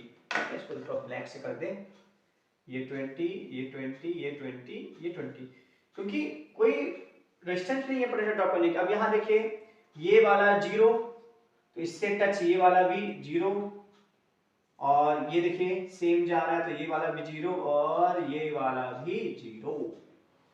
ठीक है, तो R1 का पोटेंशियल डिफरेंस कितना है 20, R2 का भी कितना है 20, R3 का भी कितना है 20, और R4 का भी कितना है 20। तो सबके बीच में पोटेंशियल डिफरेंस सेम है। जब सबके बीच में पोटेंशियल डिफरेंस सेम होता है तो उसको क्या बोलते हैं पैरेलल। उसका सिंपल सर्किट क्या हो जाएगा ऐसा,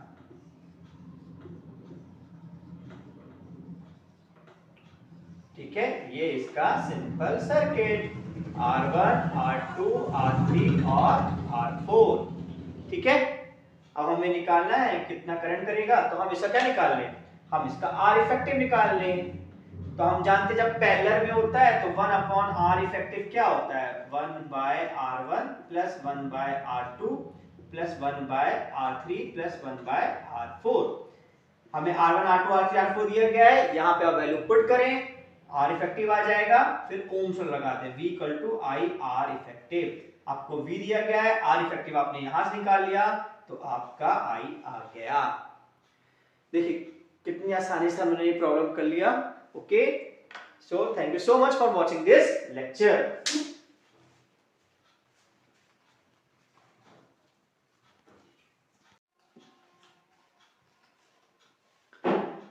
hello friends, this is physics with Swapnil.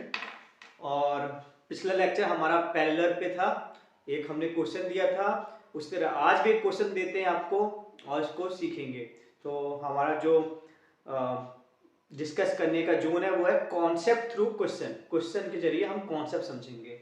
तो क्वेश्चन एक आपके पास है, मान लीजिए स्क्वायर है और कुछ रेजिस्टेंस दिए गए हैं R1 R2 R3 R4 R5 और ए बी 2 पॉइंट दिए गए हैं और इन 2 पॉइंट ए बी में बैटरी अटैच की गई V वोल्ट की। तो वही क्वेश्चन है जो पिछली बार मैंने किया था लेक्चर में डिस्कस कि आप बताइए ये पूरा जो जंजाल है वो इस V वोल्ट की बैटरी से कितना करंट निकालेगा। अगर सिंपल सर्किट होता,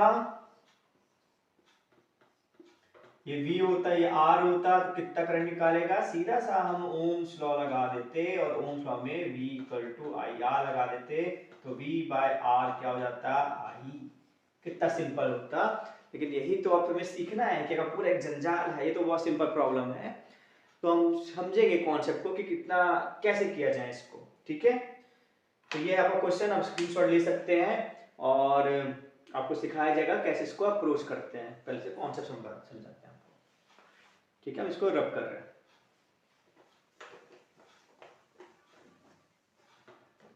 तो देखिए यहाँ पे एक हम सर्किट बना रहे हैं,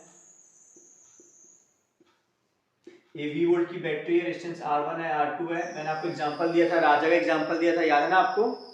तो राजा उसकी सेना चल रहे हैं, ठीक है। तो जब वो राजा उसकी सेना चलेंगे, उनको एक ही रास्ता मिल रहा है, रास्ता डिवाइड नहीं हो रहा।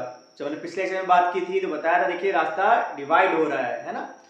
जब रास्ता डिवाइड नहीं हो रहा, राजा की सेनाएं हैं एक ही है, तो जो करंट यहाँ से जाएगा वही करंट यहाँ से आएगा। जितना करंट जाता है उतना करंट तो आता ही है। ठीक है, तो ये हमारी बात हो गई। अब क्या होता है, जब भी करंट रेजिस्टेंस से पास होता है, जब भी करंट रेजिस्टेंस से पास होता है तो पोटेंशियल ड्रॉप होता है। क्या होता है, पोटेंशियल ड्रॉप, मतलब पोटेंशियल में कमी आएगी, घटेगा पोटेंशियल। जैसे कि मान लीजिए आप इसको समझते हैं एग्जांपल से, आपके पापा ने आपको 100 रुपए दिए, ठीक है, और 2 स्टॉल है, मान लीजिए फुल्की का स्टॉल है और ये समोसे का स्टॉल है, ठीक है। आपने 30 की फुल्की खाई और समोसे खा लिए बाकी 70 रुपए के, ठीक है। तो अगर इनका तालमेल बिठाना है तो हम क्या लिखेंगे, 100 इक्वल टू 30 प्लस 70, ठीक है। या इसको हम सकते हैं 100 माइनस 30 माइनस 70 इक्वल टू 0। तो वैसे ही तालमेल पोटेंशियल का भी होता है। V हमारे पास था पोटेंशियल, रेजिस्टेंस आया तो ड्रॉप आएगा, यहाँ पे हम ओम्स लगा देंगे, ओम्स का V इक्वल टू क्या हो जाएगा, IR1। तो यहाँ पे जो ड्रॉप आएगा IR1 का आएगा ड्रॉप, फिर जो ड्रॉप आएगा कितने का आएगा, IR2 का ड्रॉप आएगा इक्वल टू 0। ठीक है, इसको थोड़ा सॉल्व करेंगे तो V equal to IR1 plus IR2 हो जाएगा, I कॉमन ले ले तो V by R1 plus R2 equal to I आ जाएगा हमारा। तो जो करंट यहां से निकला था वो इतना करंट निकला था। आई बस आपको समझ में ये कैसे अप्रोच करना है, प्रॉब्लम को कैसे किया जाता है। अब हमें ये तो बहुत सिंपल सर्किट है, हमें इनके बदले एक रेजिस्टेंस लगाना है जिसको हम बोला है आर इक्विवेलेंट या आर इफेक्टिव बोल रहे हैं, और इसका काम क्या है, वो उतना ही करंट निकालें जितना ये पूरा जंजाल निकाला है। ऐसे कौन सा लगा दे रेजिस्टेंस, एक, केवल एक लगाना है केवल। मान लिया हमने यहाँ एमीटर लगाया और एमीटर रीडिंग आई 5 एम्पियर, तो यहाँ पे भी एमीटर रीडिंग क्या आना चाहिए, 5 एम्पियर। तो हम कैसे, हम हिट एंड ट्रायल करेंगे, हम अलग अलग रेजिस्टेंस पुट करते रहेंगे और जहां पे एमीटर रीडिंग 5 एम्पियर आ गया तो हम सक्सेस हो गए। ठीक है, लेकिन कब तक ट्राई करेंगे, नहीं मिला तो करते जाएंगे, दिन निकल जाएगा, रात निकल जाएगी, तो हमारे पास हमको एक फॉर्मूला चाहिए। ठीक है, फिर से बता देते हैं, आर इक्विवेलेंट मतलब क्या है, ऐसा रेजिस्टेंस, ऐसा रेजिस्टेंस, ऐसा रेजिस्टेंस जो उतना ही करंट निकाले, करंट निकाले जो पूरा जंजाल निकाल रहा था। ठीक है, तो आर इक्विवेलेंट हम ये होता है। ठीक है, ऐसा रेजिस्टेंस क्या लगाते हैं, इसका बहुत बड़ा काम है, जो हमने स्टार्टिंग प्रॉब्लम दी थी वो इसी कॉन्सेप्ट में हल होगा। ठीक है, तो थोड़ा बहुत रब कर देते हैं, स्पेस की थोड़ी कमी है तो थोड़ा बहुत रब कर देते हैं। अब इसका रिजल्ट हम यहाँ लिख देते हैं, तो इसका रिजल्ट हमारे पास क्या आया था, V upon R1 plus R2 equal to I। इस सर्किट का रिजल्ट हमारे लिए आया था, ये करंट आया था। ठीक है, इसको रब कर देते हैं पूरे को। अब यहाँ पे लगा देते हैं, तो ओम्स लगा देते हैं, V equal to I R, तो V equal to I R equivalent हो जाएगा, तो V by R equivalent equal to I हो जाएगा।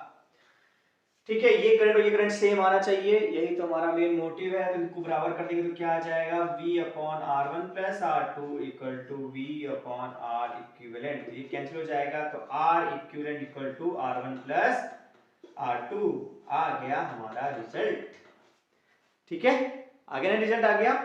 तो हम कितना लगा दें, मान लें अगर ये 20 ओम का रेजिस्टेंस है, 30 ओम का रेजिस्टेंस है और ये 5 एम्पियर करंट निकाल रहा है, तो यहाँ पे हमें लगाना पड़ेगा 50 ओम का।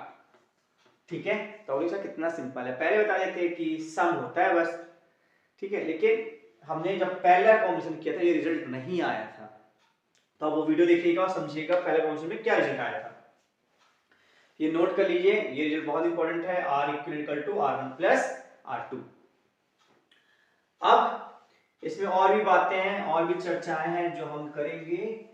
पहली जो चर्चा करेंगे हम इसमें, वो करेंगे वोल्टेज की। तो हमें अगर V वोल्ट दिया गया है और R1 R2 रेजिस्टेंस दिया गया है, तो और अच्छे से डायग्राम बना लेते हैं थोड़ा साफ सुथरा। और तो अगर V वोल्टेज दिया गया है, R1 और R2 रेजिस्टेंस दिए गए हमें, तो हमें बताना है कि V1 कितना होगा और V2 कितना होगा। ठीक है, तो जो हमने रिजल्ट डिराइव किया था उसकी हेल्प से हम ये लिख सकते हैं कि जो V1 होगा वो total voltage upon total resistance into R1। उसी तरह V2 हम लिख सकते हैं total voltage upon total resistance into R2। Simple mathematics से रिलेशन डिराइव हो जाते हैं और ये आपको याद रखने हैं कि वोल्टेज ऐसे डिवाइड होता है। ठीक है, इससे हमें समझ में आया कि voltage is proportional to R. जहां पे रेजिस्टेंस ज्यादा होगा वहां पे वोल्टेज ज्यादा ड्रॉप होगा। अगर यहाँ का रेजिस्टेंस 10 है, यहाँ का 2 है और ये टोटल वोल्टेज मान लो 100 था, तो यहाँ पे रेजिस्टेंस ज्यादा है तो यहाँ पे ड्रॉप ज्यादा आएगा। इसके मुकाबले जितना यहाँ ड्रॉप आना है उसके मुकाबले यहाँ ड्रॉप ज्यादा आएगा, क्योंकि V is proportional to R जब सीरीज में होता है। सीरीज मतलब क्या होता है, सीरीज मतलब होता है कि करंट डिवाइड नहीं होगा, जो करंट है ये है वही पूरे सर्किट में फ्लो होगा। करंट डू नॉट डिवाइड, जब करंट डिवाइड नहीं होता उसको बोलते हैं सीरीज डू नॉट डिवाइड। ठीक है, तो बस यही रिजल्ट हमको याद रखना है, नोट कर लीजिए या स्क्रीनशॉट ले लीजिए इसका। अब हम इसको रब करेंगे। ठीक है, तो इसको रब करते हैं। अब हम सवाल करेंगे, ठीक है। तो सवाल ये था, एक स्क्वायर था, कुछ रेजिस्टेंस थे, वैल्यू लेते हैं 2 2 2 2 2, ठीक है, वैल्यू ले लेते हैं कुछ। और यहाँ पे बैटरी टेस्ट थी, मान लो 20 वोल्ट ले लेते हैं, ठीक है। ये पॉइंट ए और बी में सवाल वही था कि क्या करंट निकलेगा। तो यहां देखिए, ये करंट यहां पे जाएगा, आई करंट।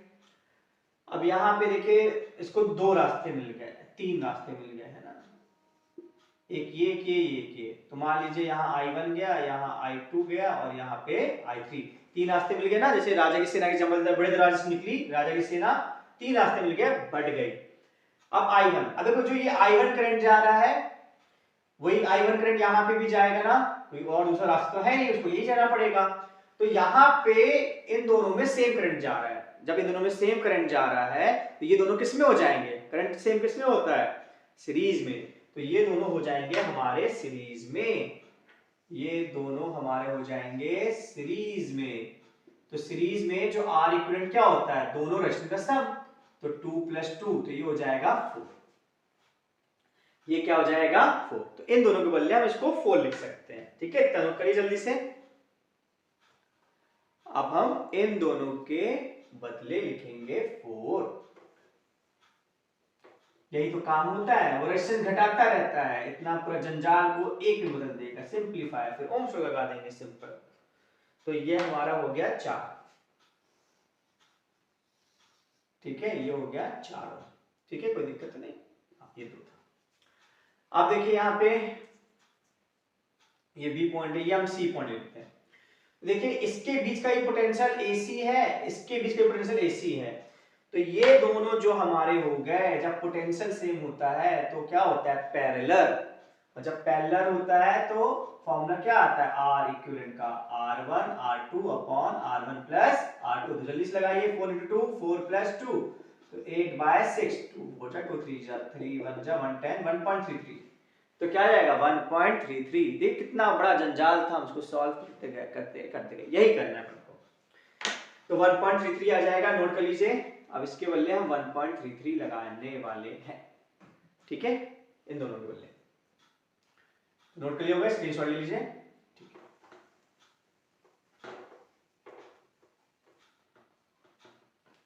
तो 1.33 यहां पे आ जाएगा हमारा 1.33 ओम, ठीक है।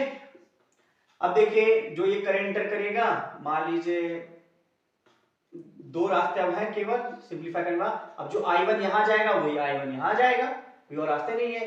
तो ये दोनों जो हमारे हो गए वो क्या हो गए, फिर से एक ही करंट जा रहा है, बताइए। करेक्ट, सीरीज हो गया। तो जब ये सीरीज हो गया तो सिंपली सम कर दीजिए, तो 2 + 1.33, तो ये हो जाएगा 3.33। अब इन दोनों के बदले भी हम एक रेजिस्टेंस लगाएंगे, ठीक है, और सिंपलीफाई हो गया। नोट कर लीजिए जल्दी, या स्क्रीनशॉट ले लीजिए इसका। अब इनके बदले हम एक लगाने वाले हैं, ठीक है।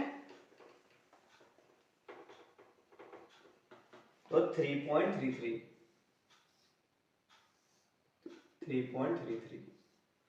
अब देखिए जो इसका पोटेंशियल है AB, वो इसका भी है, तो ये दोनों क्या हो गया, पैरेलल।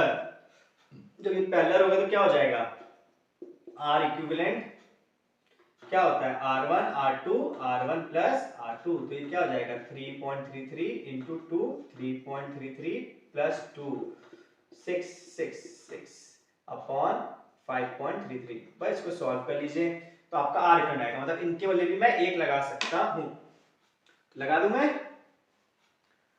ठीक है, नोट कर लीजिए। अब इनके बदले में हम एक लगा रहे हैं केवल।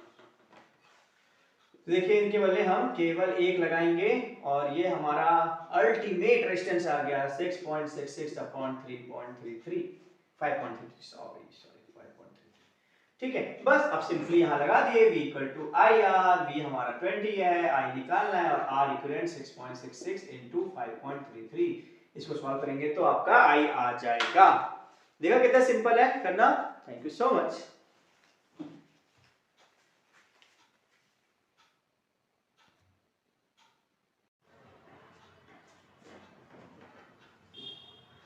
Hello friends, this is physics with Swapnil और आज हमारा जो टॉपिक है वो है इलेक्ट्रिकल पावर।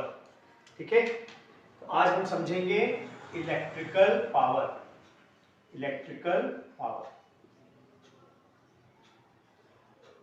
तो कुछ इंपॉर्टेंट पॉइंट्स हैं इसके रिगार्डिंग, ये हम इसको समझेंगे। तो सबसे पहले इसमें आता है जो हमें समझना पड़ेगा वो है जूल्स हीटिंग।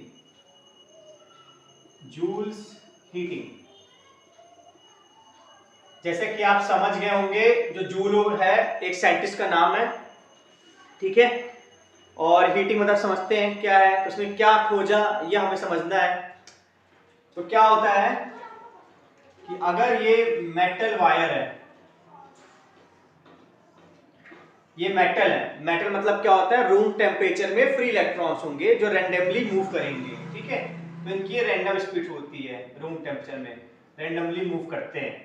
और एक लैटिस होता है, लैटिस मतलब होता है पॉजिटिव आयन, क्योंकि जो ये इलेक्ट्रॉन जिस एटम से निकले होंगे वो पॉजिटिव आयन हो गया होगा, तो ये भारी होते हैं, ये केवल वाइब्रेट करते हैं। इन्हीं के वाइब्रेशन से क्या होता है, टेम्परेचर रहता है। ठीक है, जो भी वाइब्रेशन होता है उसी की वजह से टेम्परेचर होता है पूरे मेटल का। अब क्या होता है, जब हम इसमें एक बैटरी अटैच कर देते हैं या सेल अटैच कर देते हैं, तो ये जो जितने भी इलेक्ट्रॉन्स हैं ये ड्रिफ्ट करते हैं इसकी वजह से। ठीक है, तो इसकी वजह से क्या करते हैं, ये ड्रिफ्ट करते हैं। जब ये ड्रिफ्ट करेंगे तो ये कोलाइड करेंगे, आयन से कोलाइड करेंगे। जब ये आयन से कोलाइड करेंगे तो जो आयन का वाइब्रेशन है वो और बढ़ जाएगा, और जैसे मैंने आपको बोला था कि वाइब्रेशन से टेम्परेचर बढ़ता है, तो टेम्परेचर बढ़ जाएगा। ठीक है, तो इसी को बोलते हैं जूल्स हीटिंग। मतलब अगर इलेक्ट्रॉन ड्रिफ्ट कर रहा है तो किसी एरिया को क्रॉस कर रहे हैं तो करंट है, तो करंट आएगा, तो करंट अगर होगा तो अपने साथ हीट लाएगा। ठीक है, the current brings heat, that is the Joule's heating. Current brings heat, current क्या लाता है, अपने साथ हीट लाता है। ठीक है, और कैसे लाता है वो मैंने आपको समझाया है, इसमें मैं लिख देता हूं कैसे लाता है। जो ड्रिफ्ट स्पीड होती है इलेक्ट्रॉन की, ड्रिफ्ट स्पीड होती है इलेक्ट्रॉन की, ड्रिफ्ट स्पीड, जो उसको ड्रिफ्ट स्पीड मिली किस वजह से मिली, जब हमने बैटरी अटैच की, उससे क्या होता है, उनकी जो काइनेटिक एनर्जी है वो बढ़ जाती है। ठीक है, एक्स्ट्रा जो ड्रिफ्ट स्पीड मिली उनको, उससे उनकी काइनेटिक एनर्जी बढ़ जाती है। लेकिन जब उनका कोलिजन होता है, जब उनका कोलिजन होता है लैटिस के साथ, लैटिस मतलब मैंने आपको बताया है ना, पॉजिटिव आयन के साथ। ठीक है, तो ये जो काइनेटिक एनर्जी है ये क्या हो जाती है, वो रुक जाते हैं, कोलाइड करते हैं इलेक्ट्रॉन, तो ये रुक गए, तो उनकी जो उन्होंने काइनेटिक एनर्जी गेन की थी ड्रिफ्टिंग के दौरान वो लॉस हो गई, और यही जो काइनेटिक एनर्जी थी जो उन्होंने गेन किया वो किस में कन्वर्ट हो जाती है, हीट में। ठीक है, क्योंकि जो कोलिजन होता है, जो कोलिजन होता है, collision is the mother of heat. बिना कोलिजन के हीट कैसे आएगी, तो ये जो उन्होंने ड्रिफ्ट स्पीड पाई उससे जो उनको एक्स्ट्रा काइनेटिक एनर्जी मिली, उस एक्स्ट्रा काइनेटिक एनर्जी से वो लॉस हो गई कोलिजन के द्वारा और कन्वर्ट हो गई हीट में। तो हम बोल सकते हैं कि कन्वर्जन हो रहा है इलेक्ट्रिकल एनर्जी का, किसमें कन्वर्जन हो रहा है, हीट एनर्जी में। ठीक है, तो आपको ये बात समझ में आई होगी कि इलेक्ट्रिकल एनर्जी का कन्वर्जन होता है हीट एनर्जी में, क्योंकि एनर्जी ना तो क्रिएट होती ना डिस्ट्रॉय होती है, एकदम कन्वर्ट होती है। तो इसमें इलेक्ट्रिकल एनर्जी जो है वो किसमें कन्वर्ट हो रही है, हीट एनर्जी में। सो ड्रिफ्ट स्पीड से क्या होता है, काइनेटिक एनर्जी इंक्रीज होती है, वो फिर कोलाइड होता है, जिससे लैटिस से कोलाइड कोलिजन विद लैटिस होता है, जिससे ये जो काइनेटिक एनर्जी है ये कन्वर्ट हो जाती है, convert into heat energy, convert into heat energy. ठीक है, तो आई होप आपको समझ में आया होगा जूल्स हीटिंग क्या है। तो आपको मन में चल रहा होगा सर हमारा टॉपिक तो इलेक्ट्रिकल पावर था, आपने जूल्स हीटिंग बता दी है, तो उसी से रिलेटेड है। पहले हमें जूल्स हीटिंग समझना पड़ेगा, फिर हम कहीं जाके पावर को समझेंगे। तो इसका स्क्रीनशॉट आप ले सकते हैं, आज को हम रब करने वाले हैं।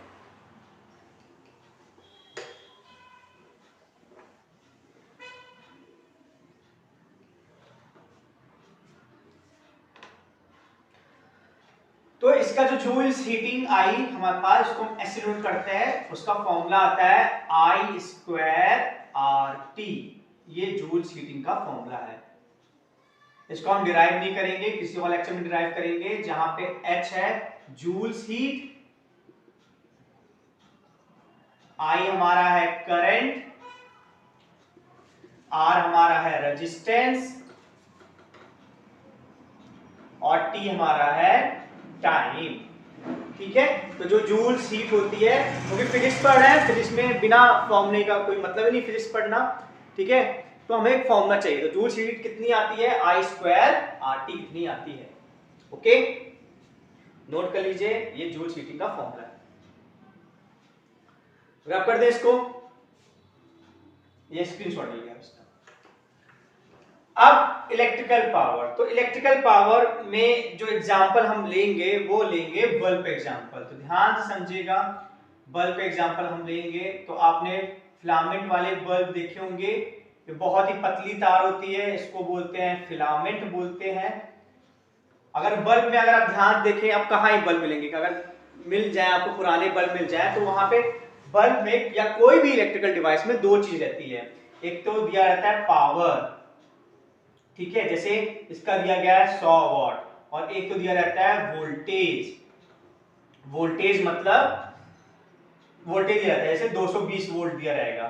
दो चीज हमेशा गिवन रहती है इलेक्ट्रिकल अप्लायंस में, गिवन हमेशा ये गिवन रहती है। इसका मतलब समझना पड़ेगा। इसका मतलब होता है कि अगर हमने 220 वोल्ट लगाया, अगर हमने इसके बीच में 220 वोल्ट लगा दिया, तो ये जो पावर आएगी वो मैक्सिमम पावर आएगी। 220 वॉट में जो पावर आएगा वो बल्ब पावर देगा 100 वाट, और वो पावर क्या होगी, मैक्सिमम होगी। ठीक है, और इसमें जो करंट भी आएगा वो मैक्सिमम करंट आएगा। करंट क्या आएगा, फॉर्मूला, करंट का जो फॉर्मूला आएगा वो भी क्या आएगा, मैक्सिमम आएगा हमारा। ठीक है, करंट भी इससे रिलेटेड क्या आएगा, मैक्सिमम आएगा। तो सवाल होता है कि अगर हमने 220 वोल्ट से ज्यादा लगा दिया, ठीक है, तो हर एक डिवाइस की क्या होती है, करंट कैपेसिटी होती है। ठीक है, हर एक डिवाइस की क्या होती है, करंट कैपेसिटी होती है। तो अगर आपने आपका वोल्टेज, इसको हम V नॉट बोल देते हैं, ठीक है, और इसको P नॉट बोल देते हैं। तो अगर आपका वोल्टेज ज्यादा हो गया V नॉट से, तो आपका जो करंट है, करंट कैपेसिटी से ज्यादा हो गया, तो जो आपकी डिवाइस है वो क्या हो जाएगी, फॉल्ट हो जाएगी, खराब हो जाएगी।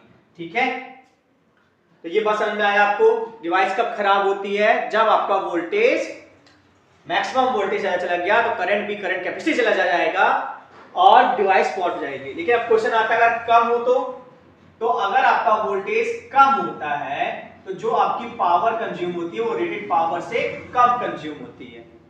ठीक है, क्योंकि ये जो पावर होती है, ये वाली पावर क्या होती है, मैक्सिमम पावर। कम मिलती है जब हम ये मैक्सिमम वोल्टेज लगाते हैं। फिर हमने कम वोल्टेज लगाया, V नॉट से कम लगाया, तो हमें पावर मिलेगी वो कम मिलेगी। ठीक है, तो अगर 100 वाट का बल्ब है, जरूरी नहीं कि वो 100 वाट का पावर दे दे हमेशा, वो डिपेंड करेगा किस वोल्टेज पे लगाया है। 220 पे ही वो 100 देगा, उससे कम करेंगे तो 100 से कम देगा, और उससे ज्यादा करेंगे 220 से तो वो, आप बताइए क्या होगा, करेक्ट, वो क्या हो जाएगा, फॉल्ट। ठीक है, अब इसमें से हमने आपको बताया था जूल्स हीटिंग का फॉर्मूला I स्क्वायर RT। अब T को यहां क्रॉस मल्टीप्लाई कर दिए तो H/T equal to I square R हो जाएगा। अब ओम्स लॉ के अनुसार आप जानते हैं V equal to I R होता है, तो I के वैल्यू V बाय R लिख सकते हैं। तो आप H/T इक्वल टू क्या हो जाएगा, V square R square into R, R cancel हो जाएगा। एनर्जी अपॉन टाइम क्या होता है, पावर, तो पावर का फॉर्मूला हो गया V स्क्वायर बाय R। तो ये बहुत ही पावरफुल फॉर्मूला है, पावर का पावरफुल फॉर्मूला है, और ये हमें हमेशा याद रखना है, power equal to V square by R। पर सेकेंड जो एनर्जी निकल रही है बल्ब से वो इतनी निकल रही है, V स्क्वायर बाय R, जहां पे V हमारा क्या है, वोल्टेज, और R हमारा क्या है, रेजिस्टेंस। अब इसी फॉर्मूले से हम इसका रेजिस्टेंस निकालेंगे। तो देखिए P हमें कितना गिवन था, P हमें दिया था 100, V स्क्वायर कितना था, V कितना था 220, तो 220 इंटू 220 अपॉन R, तो R क्या आ जाएगा बच्चा 220 इंटू 220 बाय 100, तो ये कैंसिल हो जाएगा, तो हमारा रेजिस्टेंस आ जाएगा। ठीक है, हाँ, तो 22 इंटू 22 हम कर देंगे, 2 जा 4, 484 ओम। तो ये जो रेजिस्टेंस होता है, जो इसका रेजिस्टेंस आया बेटा, रेजिस्टेंस आया 484 ओम, ये रेजिस्टेंस चेंज नहीं होता है। ठीक है, क्योंकि ये तार ही चेंज नहीं हो रही ना, जब तक तार चेंज नहीं होगी रेजिस्टेंस चेंज होगी। अगर आप वोल्टेज चेंज कर दो, पावर चेंज हो जाएगी, करंट चेंज हो जाएगा। एक मैं स्टेटमेंट लिख रहा हूं कि अगर आप वोल्टेज चेंज कर रहे हो तो पावर चेंज हो जाएगी, करंट चेंज हो जाएगा, लेकिन क्या चेंज नहीं होगा, रेजिस्टेंस चेंज नहीं होगा। ठीक है, ये बहुत इंपॉर्टेंट स्टेटमेंट है कि अगर आप वोल्टेज आप चेंज करोगे तो आपकी पावर चेंज हो जाएगी, करंट भी चेंज हो जाएगा, लेकिन रेजिस्टेंस चेंज नहीं होगा। क्यों नहीं होगा, वो तार ही कहां चेंज हो रही है, आपकी रेजिस्टेंस तार से ताल्लुकात रखता है, तो तार नहीं चेंज हो रही तो रेजिस्टेंस चेंज नहीं होगा। तो सबसे पहले सवालों में क्या करते हैं, हमें P नॉट दिया रहता है, V नॉट दिया रहता है, तो सबसे पहले R निकालते हैं। ठीक है, तो पहला स्टेप जो होता है, फर्स्ट स्टेप जो होता है वो होता है R, टू कैलकुलेट R। ठीक है, तो आप इसका स्क्रीनशॉट ले सकते हैं। आई होप आपको ये पॉइंट समझ में आया होगा।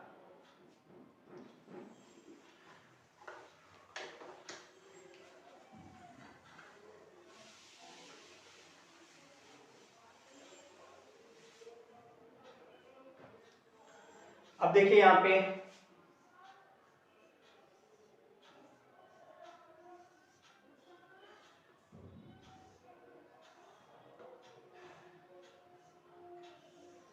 हमने जो बैटरी लगाई 440 वोल्ट की लगाई। ठीक है, इनके जो V नॉट है 220 वोल्ट है, V नॉट हमारे 220 वोल्ट है, और एक की पावर हमारी है 5 वॉट और एक की पावर हमारी है 100 वॉट। तो आपको बताना है कौन सा बल्ब फ्यूज होगा, विच बल्ब, ये A बल्ब हो गया, ये B बल्ब हो गया, विच बल्ब विल फ्यूज, कौन सा बल्ब फ्यूज होगा ये आपको बताना है। ठीक है, तो सबसे पहले हम क्या निकालेंगे, जो हमने आपको सिखाया था, हम निकालेंगे रेजिस्टेंस। तो हम RA निकालेंगे, RA।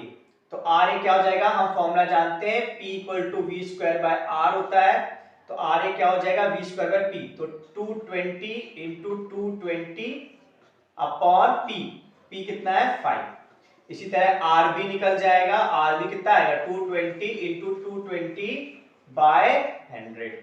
तो देखिए न्यूमरेटर सेम है, डिनोमिनेटर इसका बड़ा है, तो ये वैल्यू छोटी आएगी, तो RB जो होगा वो छोटा होगा RA से।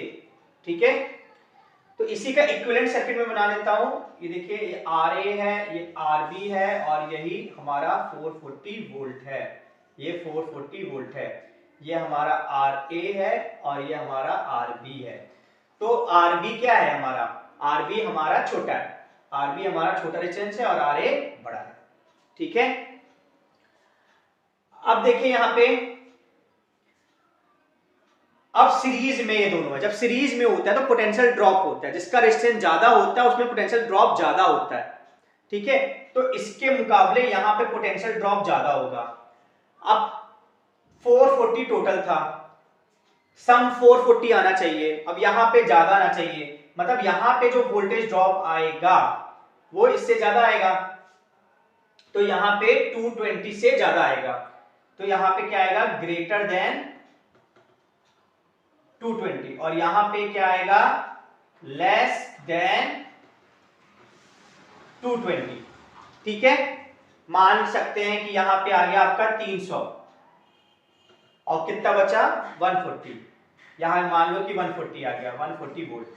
ठीक है, क्यों, क्योंकि इन दोनों का सम 440 बराबर होना चाहिए, सीरीज में तो वोल्टेज का सम होता है, लेकिन यहां पे रेजिस्टेंस ज्यादा है, तो जहां पर रेजिस्टेंस ज्यादा होता है उसका वोल्टेज ड्रॉप भी ज्यादा होता है, तो इसका ज्यादा होगा, इसका कम होगा इसके मुकाबले, ठीक है। और सम भी होना चाहिए, तो ये वैल्यू मैंने ले ली, ठीक है। तो इसका देखिए वोल्टेज ज्यादा हो गया, मैक्सिमम वोल्टेज क्या था इसका 220, ये मैक्सिमम होता है, जो भी वी नॉट दिया रहता है वो क्या होता है, मैक्सिमम वोल्टेज होता है। तो इसका जो हो गया वोल्टेज मैक्सिमम से ज्यादा हो गया और इसका वोल्टेज कम हो गया, तो ये हो जाएगा, ये फ्यूज हो जाएगा या फॉल्ट हो जाएगा, क्योंकि मैंने आपको सिखाया था कि अगर वोल्टेज आपका वी नॉट से ज्यादा हो गया तो वो बल्ब क्या हो जाएगा, फ्यूज हो जाएगा, ठीक है। तो ऐसे क्वेश्चन आपको बन जाएंगे, नोट कर लीजिए या स्क्रीनशॉट ले लीजिए इसका।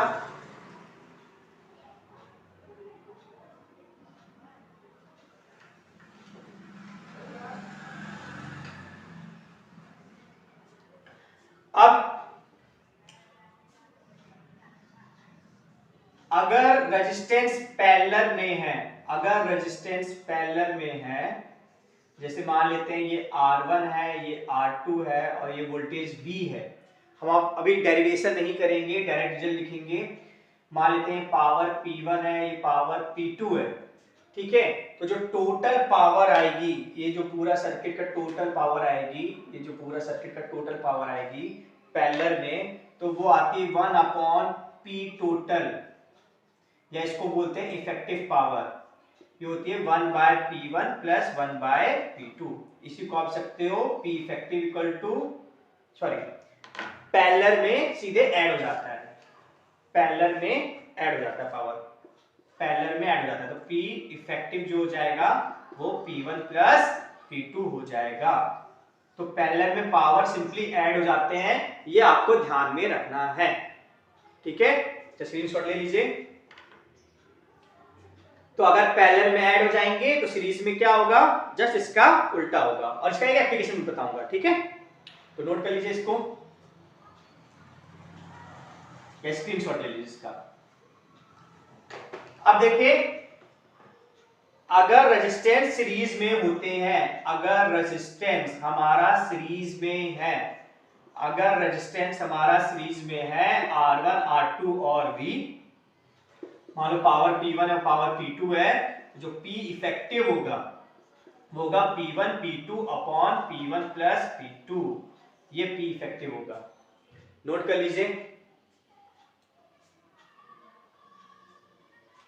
ठीक है। अब इसका एप्लीकेशन बताएंगे तो आपको पूरा ये जो दो चीज मैंने बताई, क्यों बताई, आपको उसका मतलब समझ में आएगा, ठीक है। इसको हम रख करते हैं। अब देखिए यहां पे, जैसे जो घर होता है, कोई भी घर है, कोई भी बिल्डिंग है, कुछ भी है, उसमें जो कनेक्शन होते हैं सब पैरेलल होते हैं, सबके सब क्या होते हैं, पैरेलल कनेक्शन होते हैं। मान लीजिए यहाँ बल्ब लगे हुए हैं, ये बल्ब लगा हुआ है, फिर फैन लगा हुआ है, ठीक है, फिर हीटर मान लीजिए लगा हुआ है, हीटर लगा हुआ है, और फिर मान लीजिए कुछ और लगा हुआ है, ठीक है, XYZ कुछ भी लगा हुआ है, ठीक है, ये सब पैरेलल में लगे होते हैं बेटा, ठीक है। अब मान लेते हैं बल्ब का पावर है 100 वॉट, पंखे का भी 100 वॉट है, हीटर का मान लेते हैं 1000 वॉट है, और ये मान लेते हैं फ्रिज है, फ्रिज का मान लेते हैं 500 वॉट, ठीक है। तो इतना है, सब समझ में आया कि जो घर में कनेक्शन होते हैं वो कैसे होते हैं, पैरेलल होते हैं, देखिए पैरेलल है ना, वोल्टेज सबके सेम होंगे, है ना। तो अब इसमें क्वेश्चन आएगा कि अब आपको वो जाना है, शॉप जाना है और एक फ्यूज लेके आना है, फ्यूज, फ्यूज किस लिए होता है, सेफ्टी पर्पस के लिए होता है, इसका अभी मैं रोल समझाता हूं। फ्यूज लाना है और यहां पे आपकी बैटरी है, तो आप बाजार से कितने का फ्यूज लाओगे, तो ये पैरेलल है, जब चीजें पैरेलल में होती हैं तो टोटल पावर क्या होता है, हमने आपको अभी सिखाया था, जब चीजें पैरेलल में होती है तो सबको ऐड कर दो, मान लो ये P1 है, ये P2 है, ये P3 है और ये P4 है, तो क्या हो जाएगा P1 plus P2 plus P3 plus P4, तो कितना आ जाएगा 100 प्लस 1000 प्लस 500, तो 5 6 7, तो 1700 वॉट, ये आ जाएगा, पावर आ जाएगा, टोटल पावर, ठीक है। अब हमें पता था फॉर्मूला P इक्वल टू क्या पता था, V स्क्वायर बाय R। अब हम ओम्स लॉ जानते हैं, V equal to I R, है ना, V equal to I R जानते हैं, तो R हमारा क्या आ जाएगा, V बाय I। अब इसके लिए हम रख देते हैं, तो क्या आ जाएगा, V square V by I, तो एक V कैंसिल हो जाएगा, तो P इक्वल टू VI। एक ये भी फॉर्मूला होता है बहुत इंपॉर्टेंट पावर का, ये आपको नोट करना है, P इक्वल टू VI। अब टोटल पावर कितना था, 1700, ठीक है, टोटल वोल्टेज कितना है, 220, जो घर में सप्लाई होता है 220, तो करंट कितना होगा, इस फॉर्मूले में पुट कर देंगे, तो कितना आएगा, 1700 इक्वल टू 220 इंटू आई। तो इसको आप सॉल्व करेंगे तो आई की वैल्यू जो आ जाएगी वो आ जाएगी 170/22, ये वैल्यू आ जाएगी। थोड़ा बहुत और सॉल्व करेंगे तो 11 2 8 16 5 जा 11 8 पॉइंट समथिंग आएगी, 7 पॉइंट समथिंग आएगी, 7 जा 77 और 8 87.7 एम्पियर, इतना आएगा। मतलब ये जो करंट सप्लाई करेगा, इतना करंट सप्लाई करेगा 7.7 एम्पियर का, ये करंट सप्लाई करेगा। तो ऑप्शन है कि आप फ्यूज क्या 5 एम्पियर का चूज करोगे, या 2 एम्पियर का, या 7 एम्पियर का। देखो अगर फ्यूज तो आपने 7 एम्पियर का चूज कर लिया, लेकिन इनकी रिक्वायरमेंट कितनी है, 7.7 एम्पियर, तो 7 एम्पियर जैसे ही वो क्रॉस करेगा तो फ्यूज क्या होता है, एक पतली तार होती है जो मेल्ट हो जाती है, तो कनेक्शन टूट जाएगा। चाहिए कितना, 7.7, लेकिन ये रोक देगा अगर फ्यूज आपने 7 का ले लिया तो हम फ्यूज कितने का लेंगे, ऑप्शन था ए 8 एम्पियर का, 8 एम्पियर का लेंगे, ठीक है, क्योंकि 8 एम्पियर तक वो करंट को अलाउ करेगा, क्योंकि हमारी रिक्वायरमेंट ही 7.7 की है, तो 8 तक अलाउ करेगा, लेकिन उससे अगर ज्यादा आ गया, 8 से ज्यादा आ गया तो सर्किट ब्रेक हो जाएगा। हमें ज्यादा चाहिए नहीं, हमने देखा था कि हर एक की क्या होती है, करंट कैपेसिटी होती है, अगर ज्यादा चला गया तो वो फॉल्ट हो जाती है डिवाइस, ठीक है। तो अब जो हम फ्यूज सेलेक्ट करेंगे वो क्या करेंगे, राइट आंसर इज 8 एम्पियर। तो आपने अगर नोट कर लीजिए, जिसके से स्क्रीनशॉट ले लिए, तो ये थी एप्लीकेशन ऑफ फ्यूज, ये था एप्लीकेशन ऑफ फ्यूज, फ्यूज का एप्लीकेशन, ठीक है, समझ में आया। जो पैरेलल में होता है, घर में जितने कनेक्शन होते हैं पैरेलल में होते हैं, तो पैरेलल में टोटल पावर क्या होती है, सबको ऐड कर दो, और टोटल वोल्टेज हमें पता है, तो हमें इस फॉर्मूले से P इक्वल टू VI से टोटल करंट आ गया, मतलब इतना करंट निकलेगा उस बैटरी से। तो हम फ्यूज कितने का लेंगे, 8 एम्पियर का, क्योंकि अगर इससे कम ले लेंगे तो चाहिए तो 7.7 है, और अगर 7 एम्पियर का ले लेंगे तो 7.7 वो अलाउ नहीं करेगा, लिमिट कर देगा, ठीक है। Thank you so much for watching this lecture.